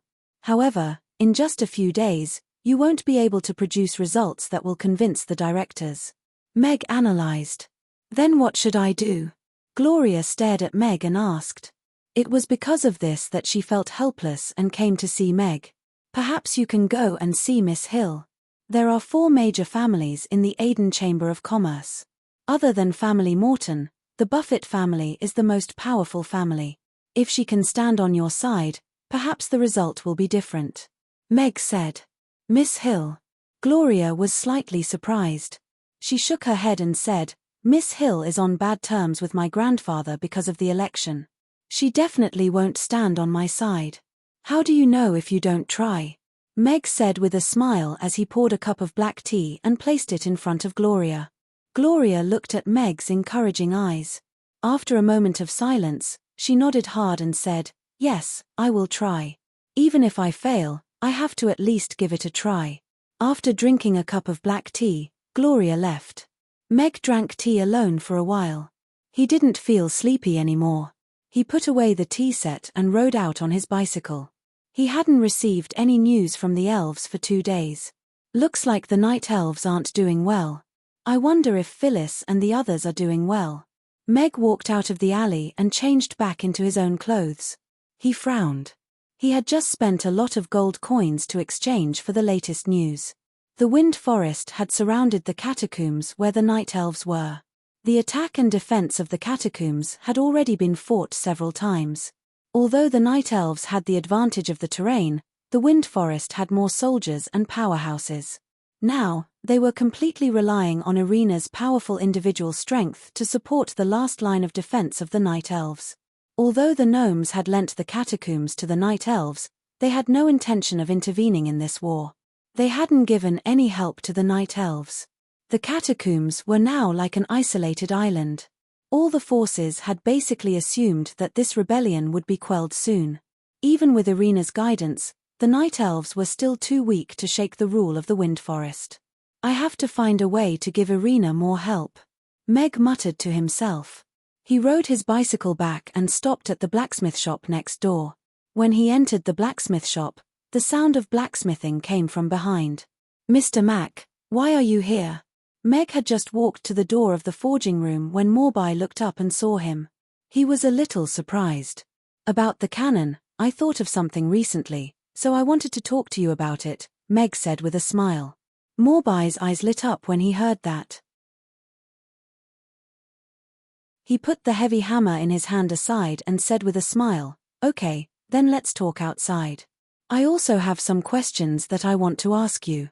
According to Mr. Meg's previous suggestion, I made a cannon.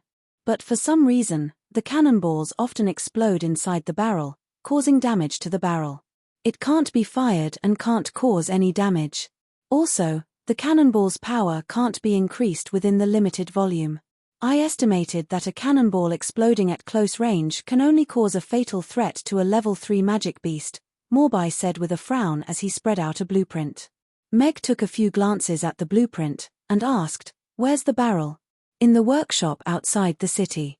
I was worried that there would be danger during the experiment, so I built a workshop on a plain about 5 kilometers away from Chaos City," Morbai answered. "If it's convenient, bring me there in the afternoon. The cannon has very high requirements for the barrel. The reason for the explosion can only be found after looking at it.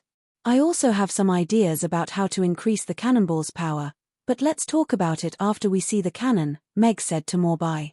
"All right, then I'll bring Mr. Mac there in the afternoon." Morbai quickly nodded.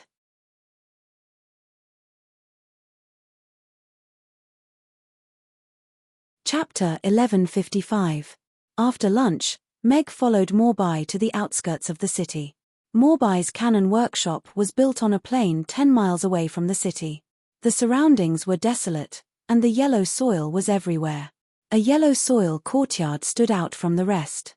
Morbai stopped the horse-drawn carriage and looked at Mag with a smile as he said, "I've bought this entire plot of land, so no one will come here on a regular basis, so I don't have to worry about conducting any experiments. It's pretty good." Back in the day, the pioneers of 2 bombs and 1 star also traded for the world nuclear power in such a harsh environment. Meg stood on the shaft of the carriage and looked around. The seriously deserted plain did feel like the Great Northwest. "Come in." Morbai tied the horse and opened the big lock on the courtyard door. He pushed the door open and walked in. Meg jumped off the carriage and followed him into the courtyard. As soon as they entered the courtyard, the smell of gunpowder hit their nostrils. There were piles of iron everywhere in the courtyard, and there were 2 cannons in the corner. They looked a little like the red coat cannon.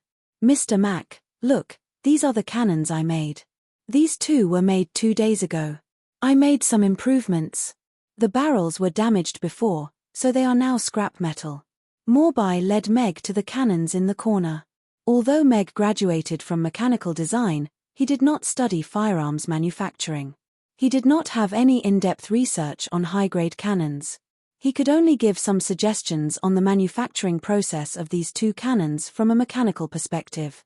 He changed the quenching method to increase the heat resistance of the barrel, polished the inside of the barrel, and thickened the barrel.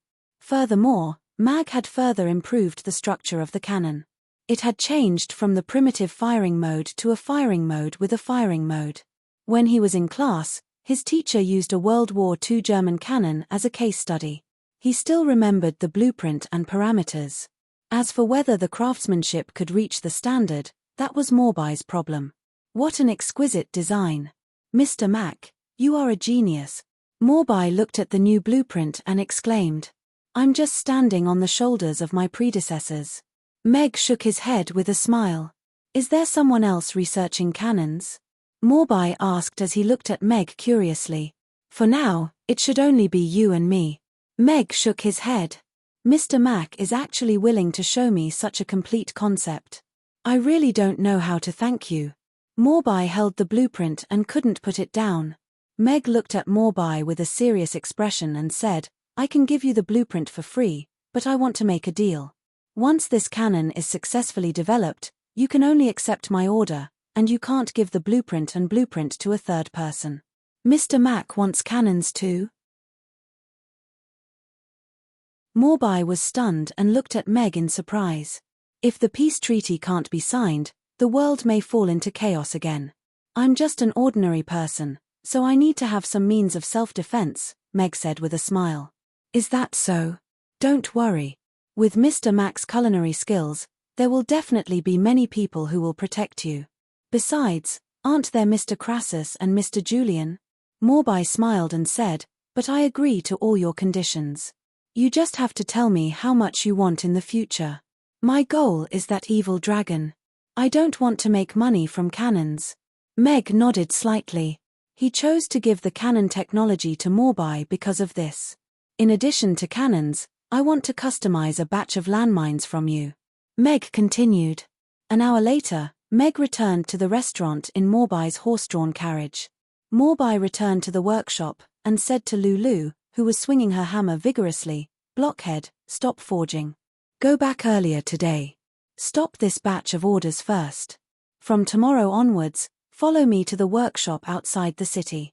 There's a new batch of orders that need to be done urgently. Okay. Lulu wiped her sweat, and then forged the piece of metal in her hand into a sword embryo before putting down the hammer and leaving. Is what you said true? Adam's hair grew because he ate a bowl of Buddha jumps over the wall from that restaurant. Adams even specially gave him a plaque today. In Gould Manor, Charney looked at the middle-aged man with a shocked expression. Yes. I saw young Master Adams give that plaque to Mr. Mac from Mammoth with my own eyes this morning. The words Master of Hair Growth were written on it. The middle-aged man quickly nodded, and then muttered, also, I heard another piece of news. That Buddha jumps over the wall can not only help with hair growth, but it also has the effect of strengthening those knights. Yesterday, a first-tier knight broke through to the second tier after drinking a bowl of Buddha jumps over the wall. You're saying that Adams could break through to the fourth tier in one night because he drank that Buddha jumps over the wall? Charney raised his voice, and ridiculously said, how can there be such a soup in this world? Wouldn't it be a miracle medicine? Seems like you must have never heard of Mammoth. That is a rather legendary restaurant. Mr. Mac's food is not only delicious, but also has some unusual magical effects. For example, the tofu pudding, which is regarded as a holy item for beauty by the women in Chaos City, not only can it moisturize the skin and remove wrinkles, but it can also remove some scars and spots that even magic casters can't do anything about. The effects of this Buddha jumps over the wall have already been verified by a few customers who have eaten it, so it shouldn't be wrong, that middle-aged man said with a smile. He had an inexplicable confidence when he talked about Mr. Mac. Mammoth. I didn't expect there to be such a magical restaurant, Charney said thoughtfully. Yesterday's incident had really embarrassed him. However, since things had already come to this, and he had already made a promise of 10 years, he didn't regret giving Adams another 10 years. He didn't want Adams to hate him for the rest of his life. The family Morton was a good example. He could still afford to wait for another 10 years. However, he was indeed very curious about how Adams made his hair grow. It was just that the situation yesterday was too awkward, and he couldn't bring himself to ask Adams. However, this gentleman had provided him with a very valuable piece of information. It was never too late to grow hair, no matter what age one was.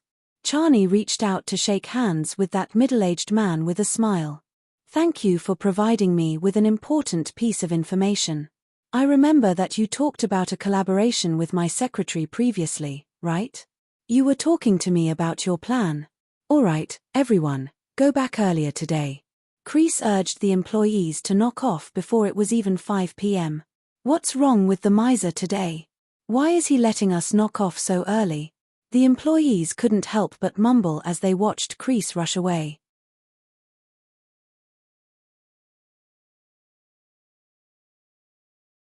Chapter 1156. At the entrance of the Mercenary Guild, a young knight showed off his biceps to his teammates and punched the testing machine at the side. Bang! There was a muffled sound. A red line rose slowly and stopped at the second-level position. "Did you see that? I ate a serving of Buddha jumps over the wall the day before yesterday, and then I broke through. Look, I am a genuine second-level knight now," the young knight said excitedly. "Damn! You really broke through? Really? You can even break through? You are the person who was deemed as a loser by the captain. This machine isn't broken, right?" The mercenaries were stunned for a moment and looked at the red line with astonishment.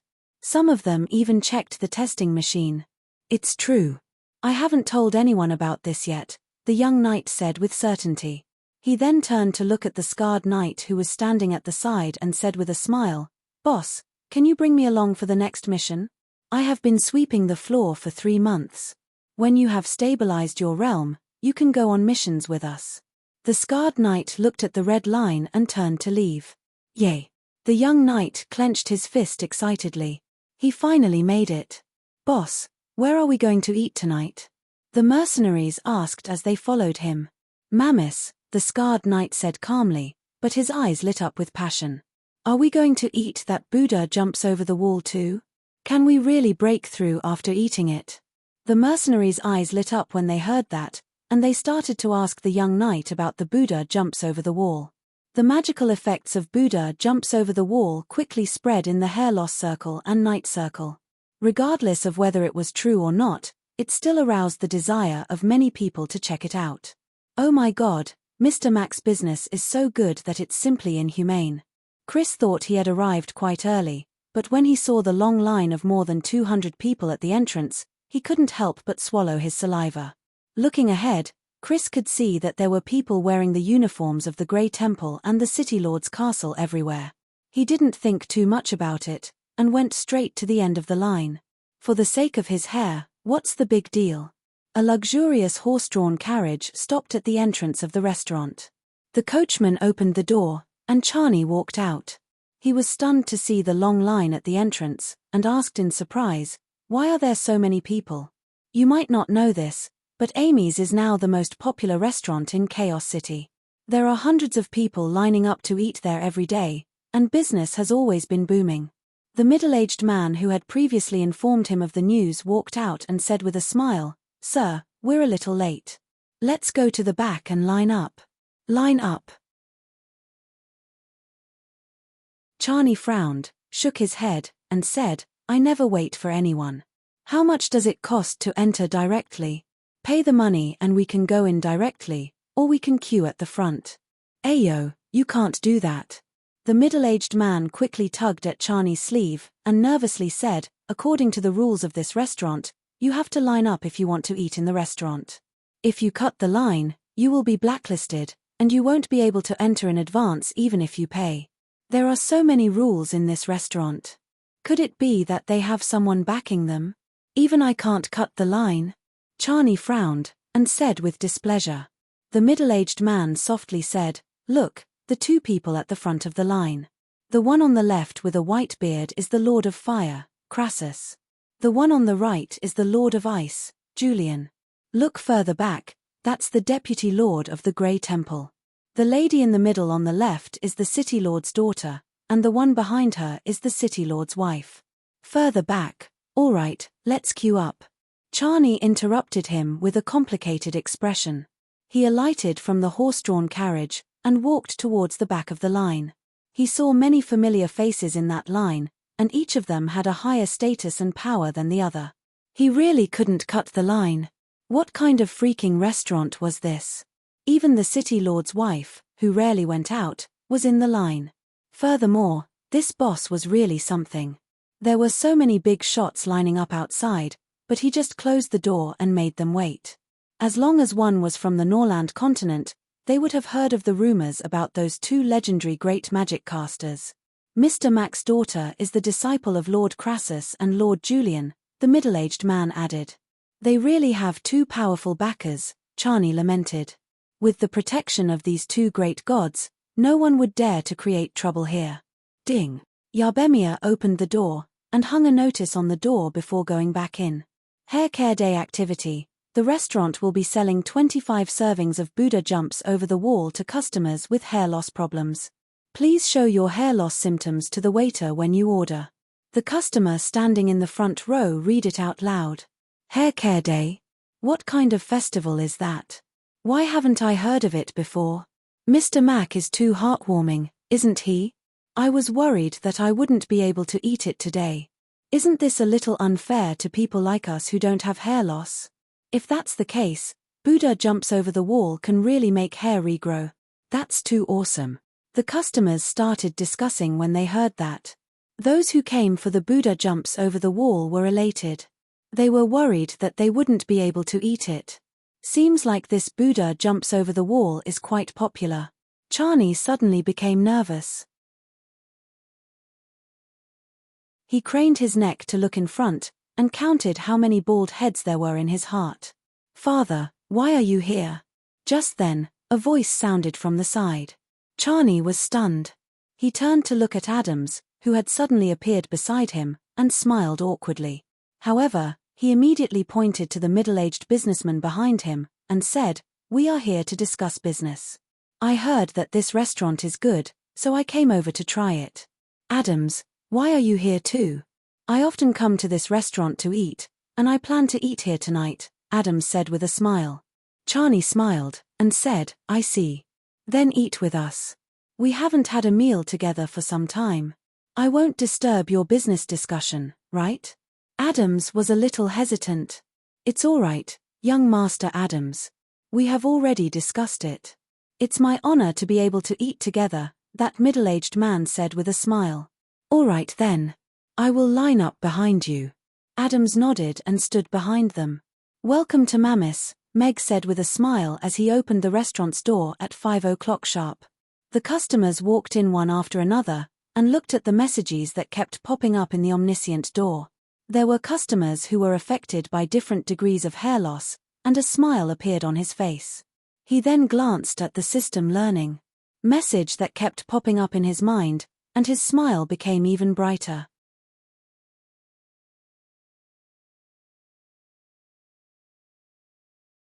Chapter 1157.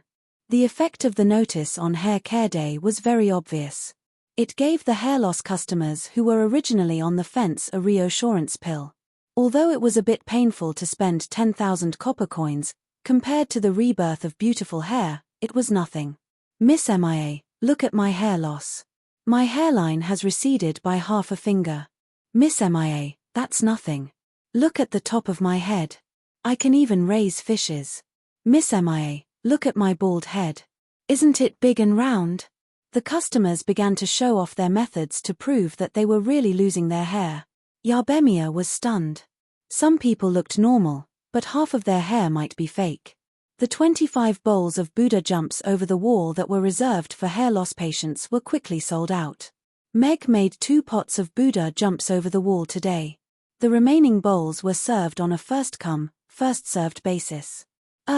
I heard that you have a type of soup that can increase one's strength greatly after drinking it.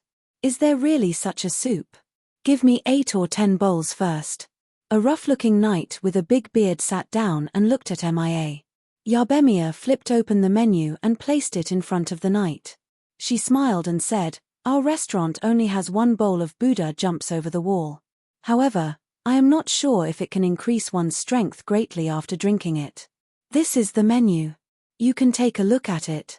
Each person can only buy one bowl of Buddha jumps over the wall. If you want, I can order it for you. Only one bowl? Lev frowned and looked at the menu. Buddha jumps over the wall cost 10,000 copper coins. Lev blinked and made sure that he didn't count 2 zeros too much. He looked up at MIA and said, "Is there a mistake in the menu?" "There is no mistake in the menu." MIA shook her head. Lev touched his pocket and revealed an awkward expression. He hesitated and said, "Can I buy half a bowl?" MIA shook her head. "Sorry, this restaurant can't sell half a serving of food." Lev's expression changed. He only had about 5,000 copper coins in his pocket. Who would carry so much money with them when they went out for a meal? Furthermore, he had just returned from a mercenary mission and heard about this from the guild. He had been stuck at level 5 for 4 years and had no hope of breaking through, so he wanted to give it a try immediately. Then, "Can I buy on credit here? I'll leave this sword here, and I'll come and get it tomorrow." Lev thought for a while, took off his sword, and looked at MIA. "I'm sorry, but Mamis only accepts cash. We don't accept credit or collateral." MIA shook her head and said with a smile, "Sure, you can take a look at the other dishes on the menu. They are also very delicious." If this was another restaurant, Lev would have been furious by now. However, this waitress had a smile on her face the whole time, and her expression and speech were very pleasant. Not only did he not get angry, but he also felt guilty that he did not bring enough money and cause trouble for her. Lev reluctantly retracted his gaze from the Buddha jumps over the wall and looked at the other dishes on the menu. Then, he casually ordered a portion of red braised pork and a small portion of grilled fish. "Miss MIA, we want 6 servings of Buddha jumps over the wall." The young knight who was bragging to his teammates at the entrance of the guild smiled and waved his hand. "Oh my god. This Buddha jumps over the wall costs 10,000 copper coins per serving." A team member casually flipped open the menu and looked at the price tag. His eyes almost popped out of their sockets. When the other mercenaries heard this, they also stretched their heads over and looked at the price tag. All of them revealed looks of astonishment. Their mercenary group could only be considered as a small mercenary group. They usually accepted missions that were not very dangerous and difficult. Therefore, their commission was naturally not high. Moreover, most of them loved wine and would usually go to the gambling den to play a few rounds. It was already good enough that they had some money for wine. How could they take out so much money to drink a bowl of soup, even if it could increase their strength? The leader of the mercenary group looked at the menu and hesitated. "Haha, today is my treat to celebrate my successful breakthrough. Everyone can order whatever you want to eat. Every dish in this restaurant is the best delicacy," the young knight said with a smile. Bowls of Buddha jumps over the wall were served to the customers. The restaurant was filled with the wonderful aroma. Did my hair grow out a little? Oh my god. My hair grew out. I broke through. The alopecia patients and knights exclaimed from time to time in the restaurant. Although the restaurant prohibited noise, most of the customers could still smile or give their blessings for such a happy event. Another one broke through. This Buddha jumps over the wall can really help people break through. Lev stretched his neck and looked around. He did not even care about the delicious red braised pork in front of him. He was surprised and anxious. Can you leave a bowl of Buddha jumps over the wall for me? I will go back to get the money now. I will be back soon, Lev said sincerely as he raised his hand to signal MIA to come over. I'm sorry, sir. Today's Buddha jumps over the wall is sold out.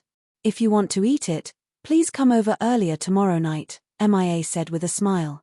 It's sold out. Lev's eyes widened. This is a dish that costs 10,000 copper coins per bowl. It's sold out in such a short time? How rich are these fellows? Yes, please enjoy your meal. MIA nodded and walked to the next customer. Adams, can you help me take a look and see if my hair has grown out? A little. Charney moved his head toward Adams agitatedly. Yes, your hair has grown out a little. Adams nodded with a smile as he looked at the little hairs on Charney's bald head. That's great. I'm finally going to have hair again. Charney clenched his fists excitedly. His face was filled with ecstasy as he hugged Adams and patted his back. Then, he stood up and hugged the businessman who came with him with a bright smile on his face. Adams looked at Charney in shock. This was the first time he saw him so happy. It turned out that his father, who had always been bald, actually wanted hair as well, but he didn't know about it. It seemed like he wasn't a good son. He should communicate more with him. Charney nodded. Helping alopecia patients. Mission progress, 29/30ths. 30/30ths. A smile appeared on Mag's face as he looked at the progress bar. Without the system as a stumbling block, this mission had been completed rather easily. Ding. System learning completed. Download of 1024T resources completed. Host, you are so coquettish. Just then, the system's voice suddenly sounded.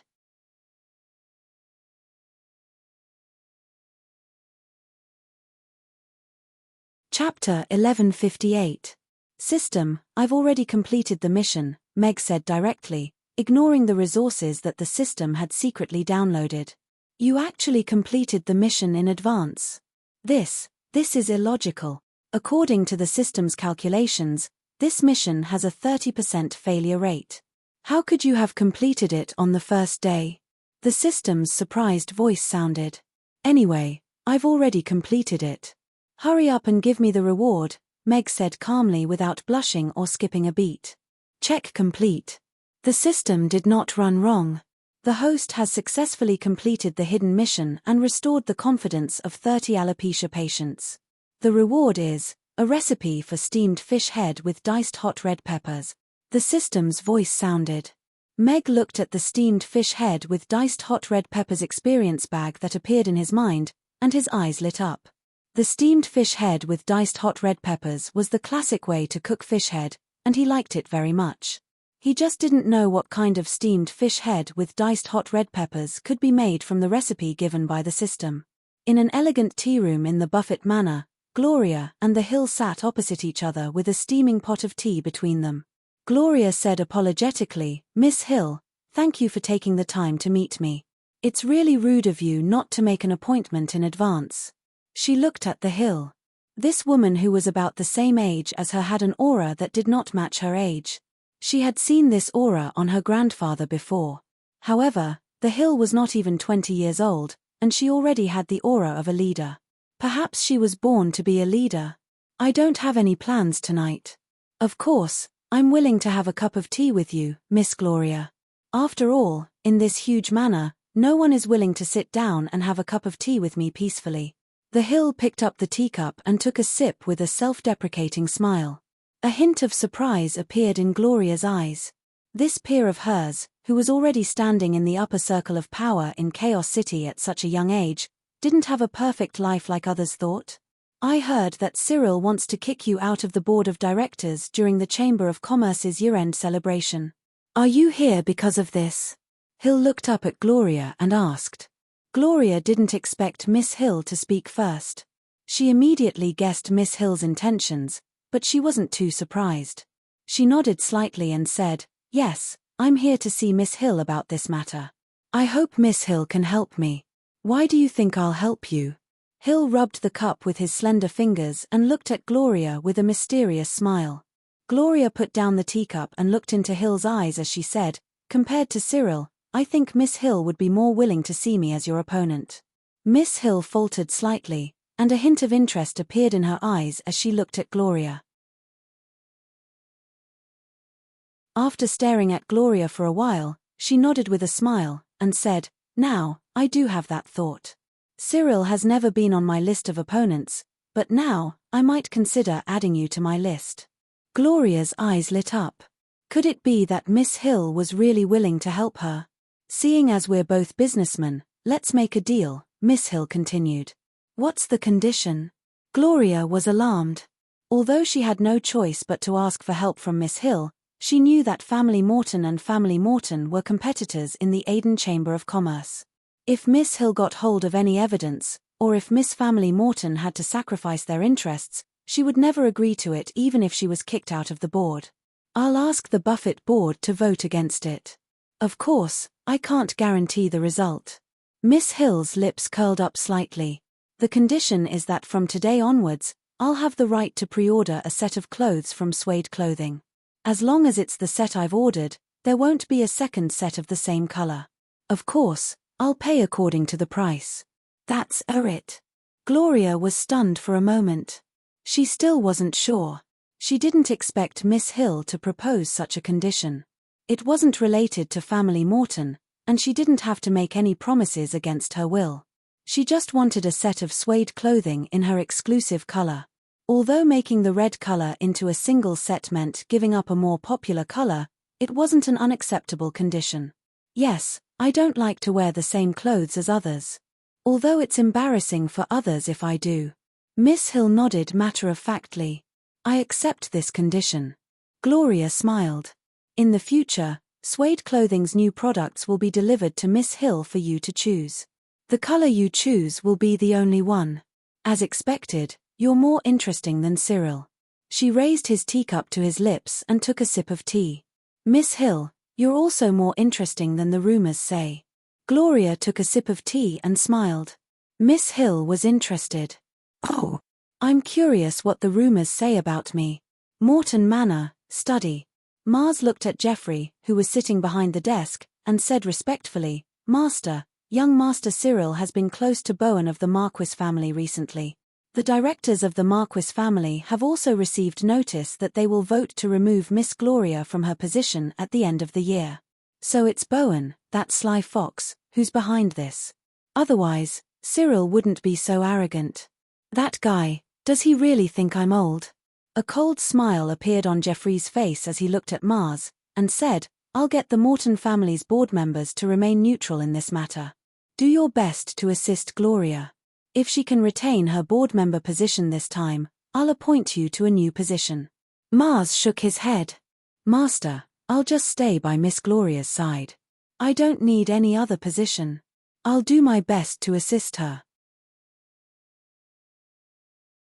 She's a very smart child. I'm sure she'll be able to solve this problem. You can leave now. Geoffrey raised his hand, and Mars left. Looking at his back, Geoffrey said thoughtfully, Did Mars think highly of Gloria from the beginning? To the north of the Goblin's Vic Mountain, near the Wind Forest, was a series of steep mountains. These mountains were rich in gold and gemstone mines. The hard-working goblins had dug out countless mines in the mountains and transported the precious gemstones and gold away, leaving behind many abandoned caves. At this time, among the mountains, near the Wind Forest, there was a mountain peak. Many elves surrounded the foot of the mountain. Their torches were like a long dragon that surrounded the entire mountain peak. In the middle of the mountain peak, at the entrance of a cave, a figure in white stood alone and looked down. Princess, we've been besieged for 6 days without any reinforcements. We've run out of food since yesterday. We have to find a chance to break out of this cave and find food.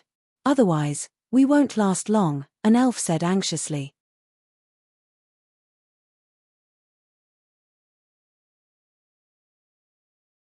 Chapter 1159. When Irina heard that, her beautiful brows furrowed slightly. Looking at the fire dragon at the foot of the mountain, her expression turned colder. These fellows are surrounding us but not attacking. They don't dare to enter the catacombs. Most likely, they know that we lack food. If they want to break through and leave now, a huge battle will definitely break out. With our current strength, I'm afraid we're no match for them. However, if we continue like this, we won't have any rations, and we'll be isolated and helpless. In just a few days, we'll be defeated. The elf looked at Irina with a concerned expression. What should we do, princess? The catacombs are our last line of defense. We can't give up. Irina shook her head slightly. Looking into the distance, she said in a cold voice, I'll solve the food problem. Tell them not to worry. As long as I'm here, the catacombs won't fall. The elf looked at Irina and said hesitantly, Princess, the biggest reason why they don't dare to attack now is because you're here.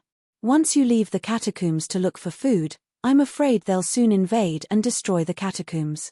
Irina pursed her lips. A trace of annoyance flashed across her eyes. Burke and Irina, those two cunning fellows, did not dare to fight her directly in order to preserve their strength. Instead, they resorted to such underhanded means. To the north was the enemy-controlled the Wind Forest. To the south was the Goblins' Vic Mountain that refused to let them go any further. In such a desolate place, where could they find food to supply 1,000 elves? Just then, a few loud explosions suddenly came from the foot of the mountain, followed by chaotic screams. This is... Irina looked down in surprise. The forest in the northwest suddenly burst into flames. From time to time, huge fireballs exploded in the forest, causing the fire to burn even more fiercely. The torches that were originally surrounding the catacombs also rushed toward the direction of the fire. Soon, gaps appeared. Did someone come to join us again and fight with them? The elf at the side also came forward and said in surprise. Tell them to guard the catacombs well. Don't attack without my orders. I'll go take a look, Irina ordered. A green light appeared under her feet and she disappeared. Keel glanced in the direction of the flames, and said in a low voice, Boss has already attracted their attention. Once we take care of those elves, we can drive the carriage through quickly. Be careful, we must be fast, and don't make too much noise. The members of the Burning Legion nodded in silence and grabbed the reins tightly. Phyllis held the 2 books in her hands nervously as she looked at the pitch-black mountain peak. There was a trace of excitement in her eyes. She was about to see the princess again. Keel and Mond glanced at each other and silently walked forward. Simultaneously, they struck the elves with their sticks and threw the unconscious elves into the bushes nearby. Pass. Keel waved at the carriages, and the unicorn carriages loaded with food sped along the uneven road. Under the cover of the night, they drove along the rugged path left behind by the goblins toward the underground cavern. It's a demon. Alina stood on top of a tree and watched as a black shadow darted out from the forest at the side and ran in the opposite direction. It was a lava demon, and the direction he was running in was the direction of the catacombs. What is this guy trying to do? A trace of doubt appeared on Irina's face. There was still a deep hatred between the elves and demons, but the lava demons weren't part of the group that invaded the Wind Forest back then, so this hatred had lessened a lot. Light flashed under her feet, and when she appeared again, she was already in front of the demon. She held her magic caster's staff in front of her, and coldly said, Sneaky. What are you doing? Sargeras, who was charging forward, suddenly stopped in his tracks. The flames were already rising slowly in his palms. His gaze landed on Irina, and his eyes lit up immediately. The flames were extinguished, and he smiled. You must be Princess Irina, right? I am Sargeras. I was asked by Mr. Mac to send Miss Phyllis and the food here. Because we discovered that the mountain was surrounded, we set a fire to attract the elves' attention. My brothers should have brought the food and Miss Phyllis through the blockade line by now. Mr. Mac. Irina murmured softly. Her eyes lit up, and her voice rose a few notches. You mean Meg asked you to send Phyllis and the food here? Yes. You will be able to verify all of this immediately when you see Miss Phyllis. Sargeras nodded. He looked behind him again, and said, Those elves may seal the mountain again very soon, and the night elves in the underground cavern don't know that there are reinforcements sending food here. I'm afraid there might be accidental injuries. Princess, please go back and take a look first. Irina looked at Sargeras. This was an 8th-tier demon, and he posed no threat to her. Besides, Phyllis was around. Whether there was a problem or not, she just had to ask to know. 2 teleportation portals lit up under their feet. With a flash of light, the 2 of them disappeared. On the other side, Keel and Mond led the cavalrymen up the road. Soon, they arrived at the entrance of a cave. They couldn't see anything in the pitch-black cave. The road above has been destroyed. We can only enter from here, Mond said softly. It's so dark here. I don't know what's going on inside. The night elves should have set up many traps. What should we do? Keel looked into the cave, and scratched his head. He didn't dare to act rashly. Swish. Just then, an arrow was shot out from the cave. It flew past Keel's head, and nailed into the carriage. The tail of the arrow was trembling rapidly. The sound of arrows being narked could be heard in the cave. In the darkness, there seemed to be countless arrows aimed at them. Fuck. Keel touched his cold head, and couldn't help but shiver. If he wasn't a little short, he would have been hit. He turned around and shouted to Phyllis, "Miss Phyllis, aren't they on our side? Hurry up and shout for them to stop shooting. They almost accidentally hurt our allies." "I'm Fee," Phyllis hurriedly called out. "Shoot." A cold voice came from the tunnel. At the same time, a series of whooshing sounds could be heard. "Fuck." Keel and Mond shouted at the same time, and jumped to the side.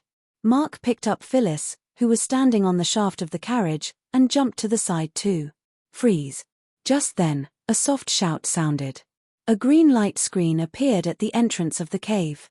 Dozens of arrows landed on the light screen, but none of them could penetrate it.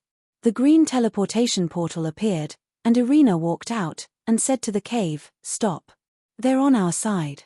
"Princess." Phyllis, who had just landed, rushed over with reddened eyes.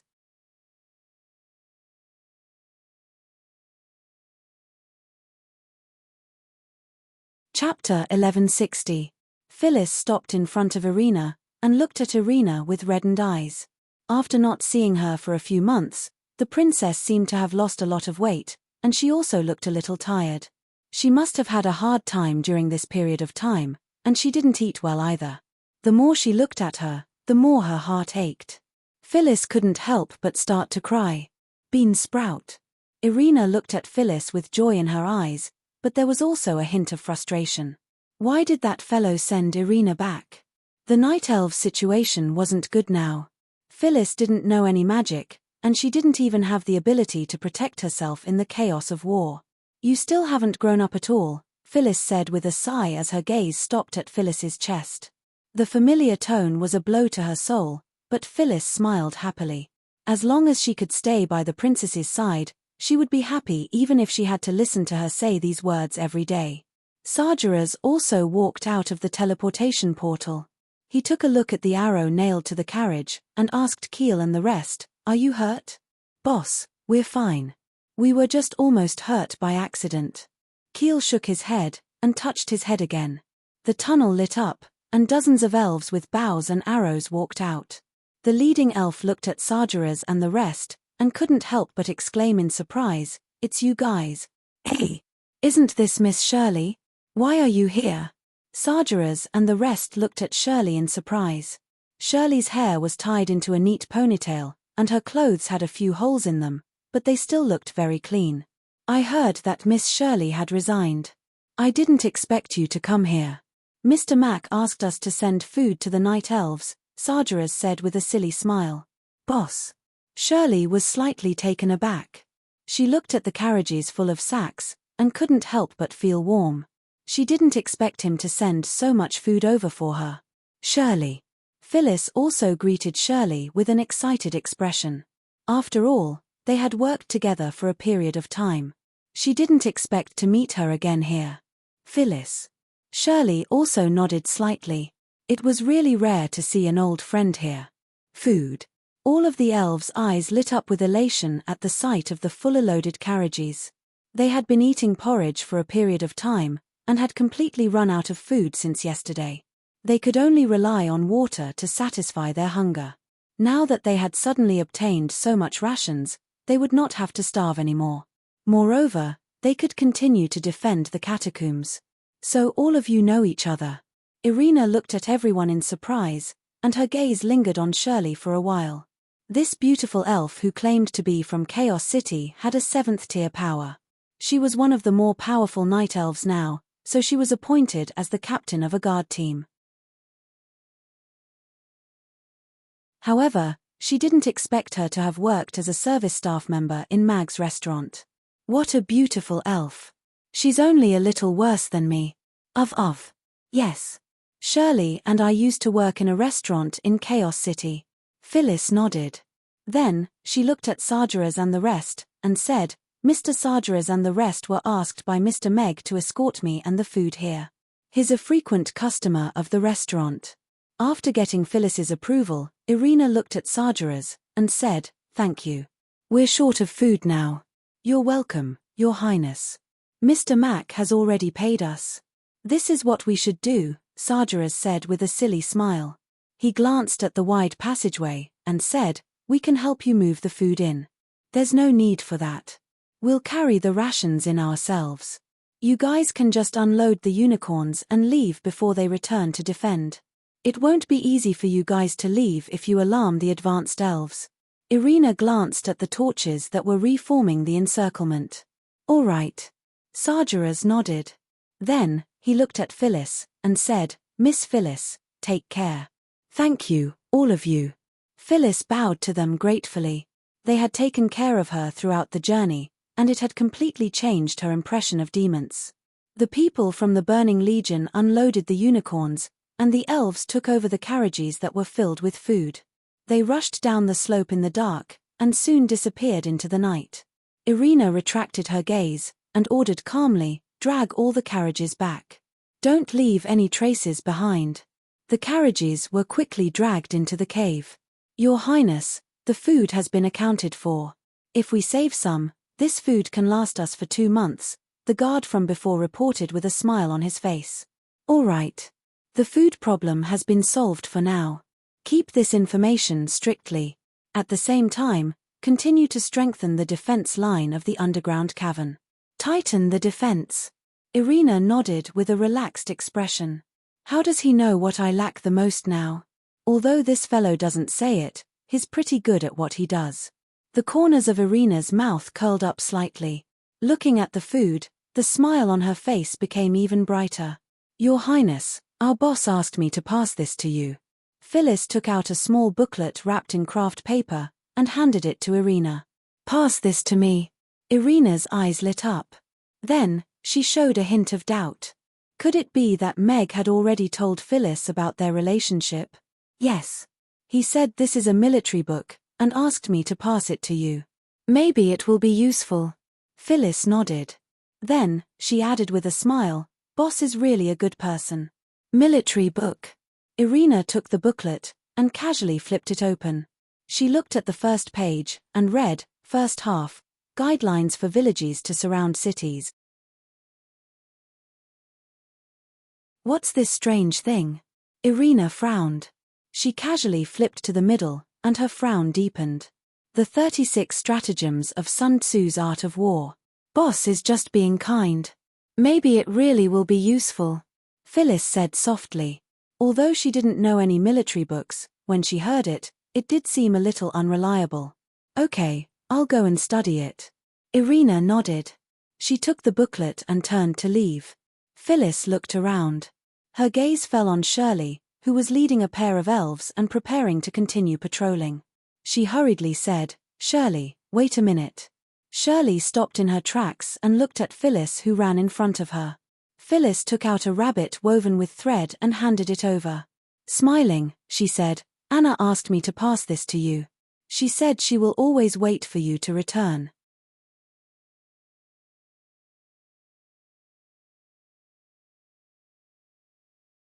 Chapter 1161. Translator, Endless Fantasy Translation Editor, Endless Fantasy Translation Anna.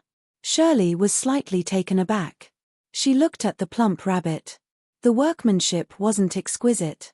The ends of the thread were exposed, and the eyes and nose were drawn on directly. It looked ugly but adorable. It reminded her of that adorable little person. She didn't know how to knit. She didn't know how long the little girl spent to knit this ugly little rabbit. However, compared to the little rabbit hat he gave her, it was still much better looking. Thank you. Shirley took the little rabbit and thanked Phyllis gratefully. She then led the elves away. She turned her face away, and a smile appeared at the corner of her mouth. It was great that there were still people who thought of her. It was late at night. According to the distance, the Burning Legion should have sent Phyllis to the underground cavern, right? I wonder if Irina can get some inspiration from that military book. Meg stood on the balcony and looked toward the northeast with a hint of worry. His strength had just recovered to level 8. When facing an opponent like the entire elf tribe, he couldn't be a strong help to Irina. Instead, he might bring more opponents to the night elves. What he could do was to support the night elves with his resources to help them survive the most difficult period of their establishment. With the continuous increase of the restaurant's membership and the promise of the mermaid tribe, he could provide Arena with a strong support when necessary.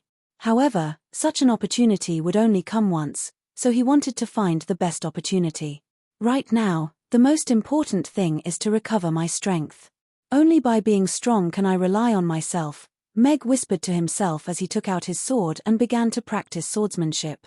2 hours later, Meg, who was covered in sweat, went downstairs to take a shower. He changed into clean pajamas and lay on the bed. He opened the golden steamed fish head with diced hot red peppers experience bag in his mind. A huge amount of information surged in instantly. Meg digested it for a while and organized the information into his own. Then, he pushed open the door to the test field for the god of cookery. Fight, fat head fish. As soon as Meg entered the test field for the god of cookery, a loud voice rang out. A golden Chinese kitchen knife appeared in Meg's hand. Meg was stunned for a moment. Suddenly, a giant fat head fish flew out from the side and flew towards him with its mouth wide open. What the hell is this?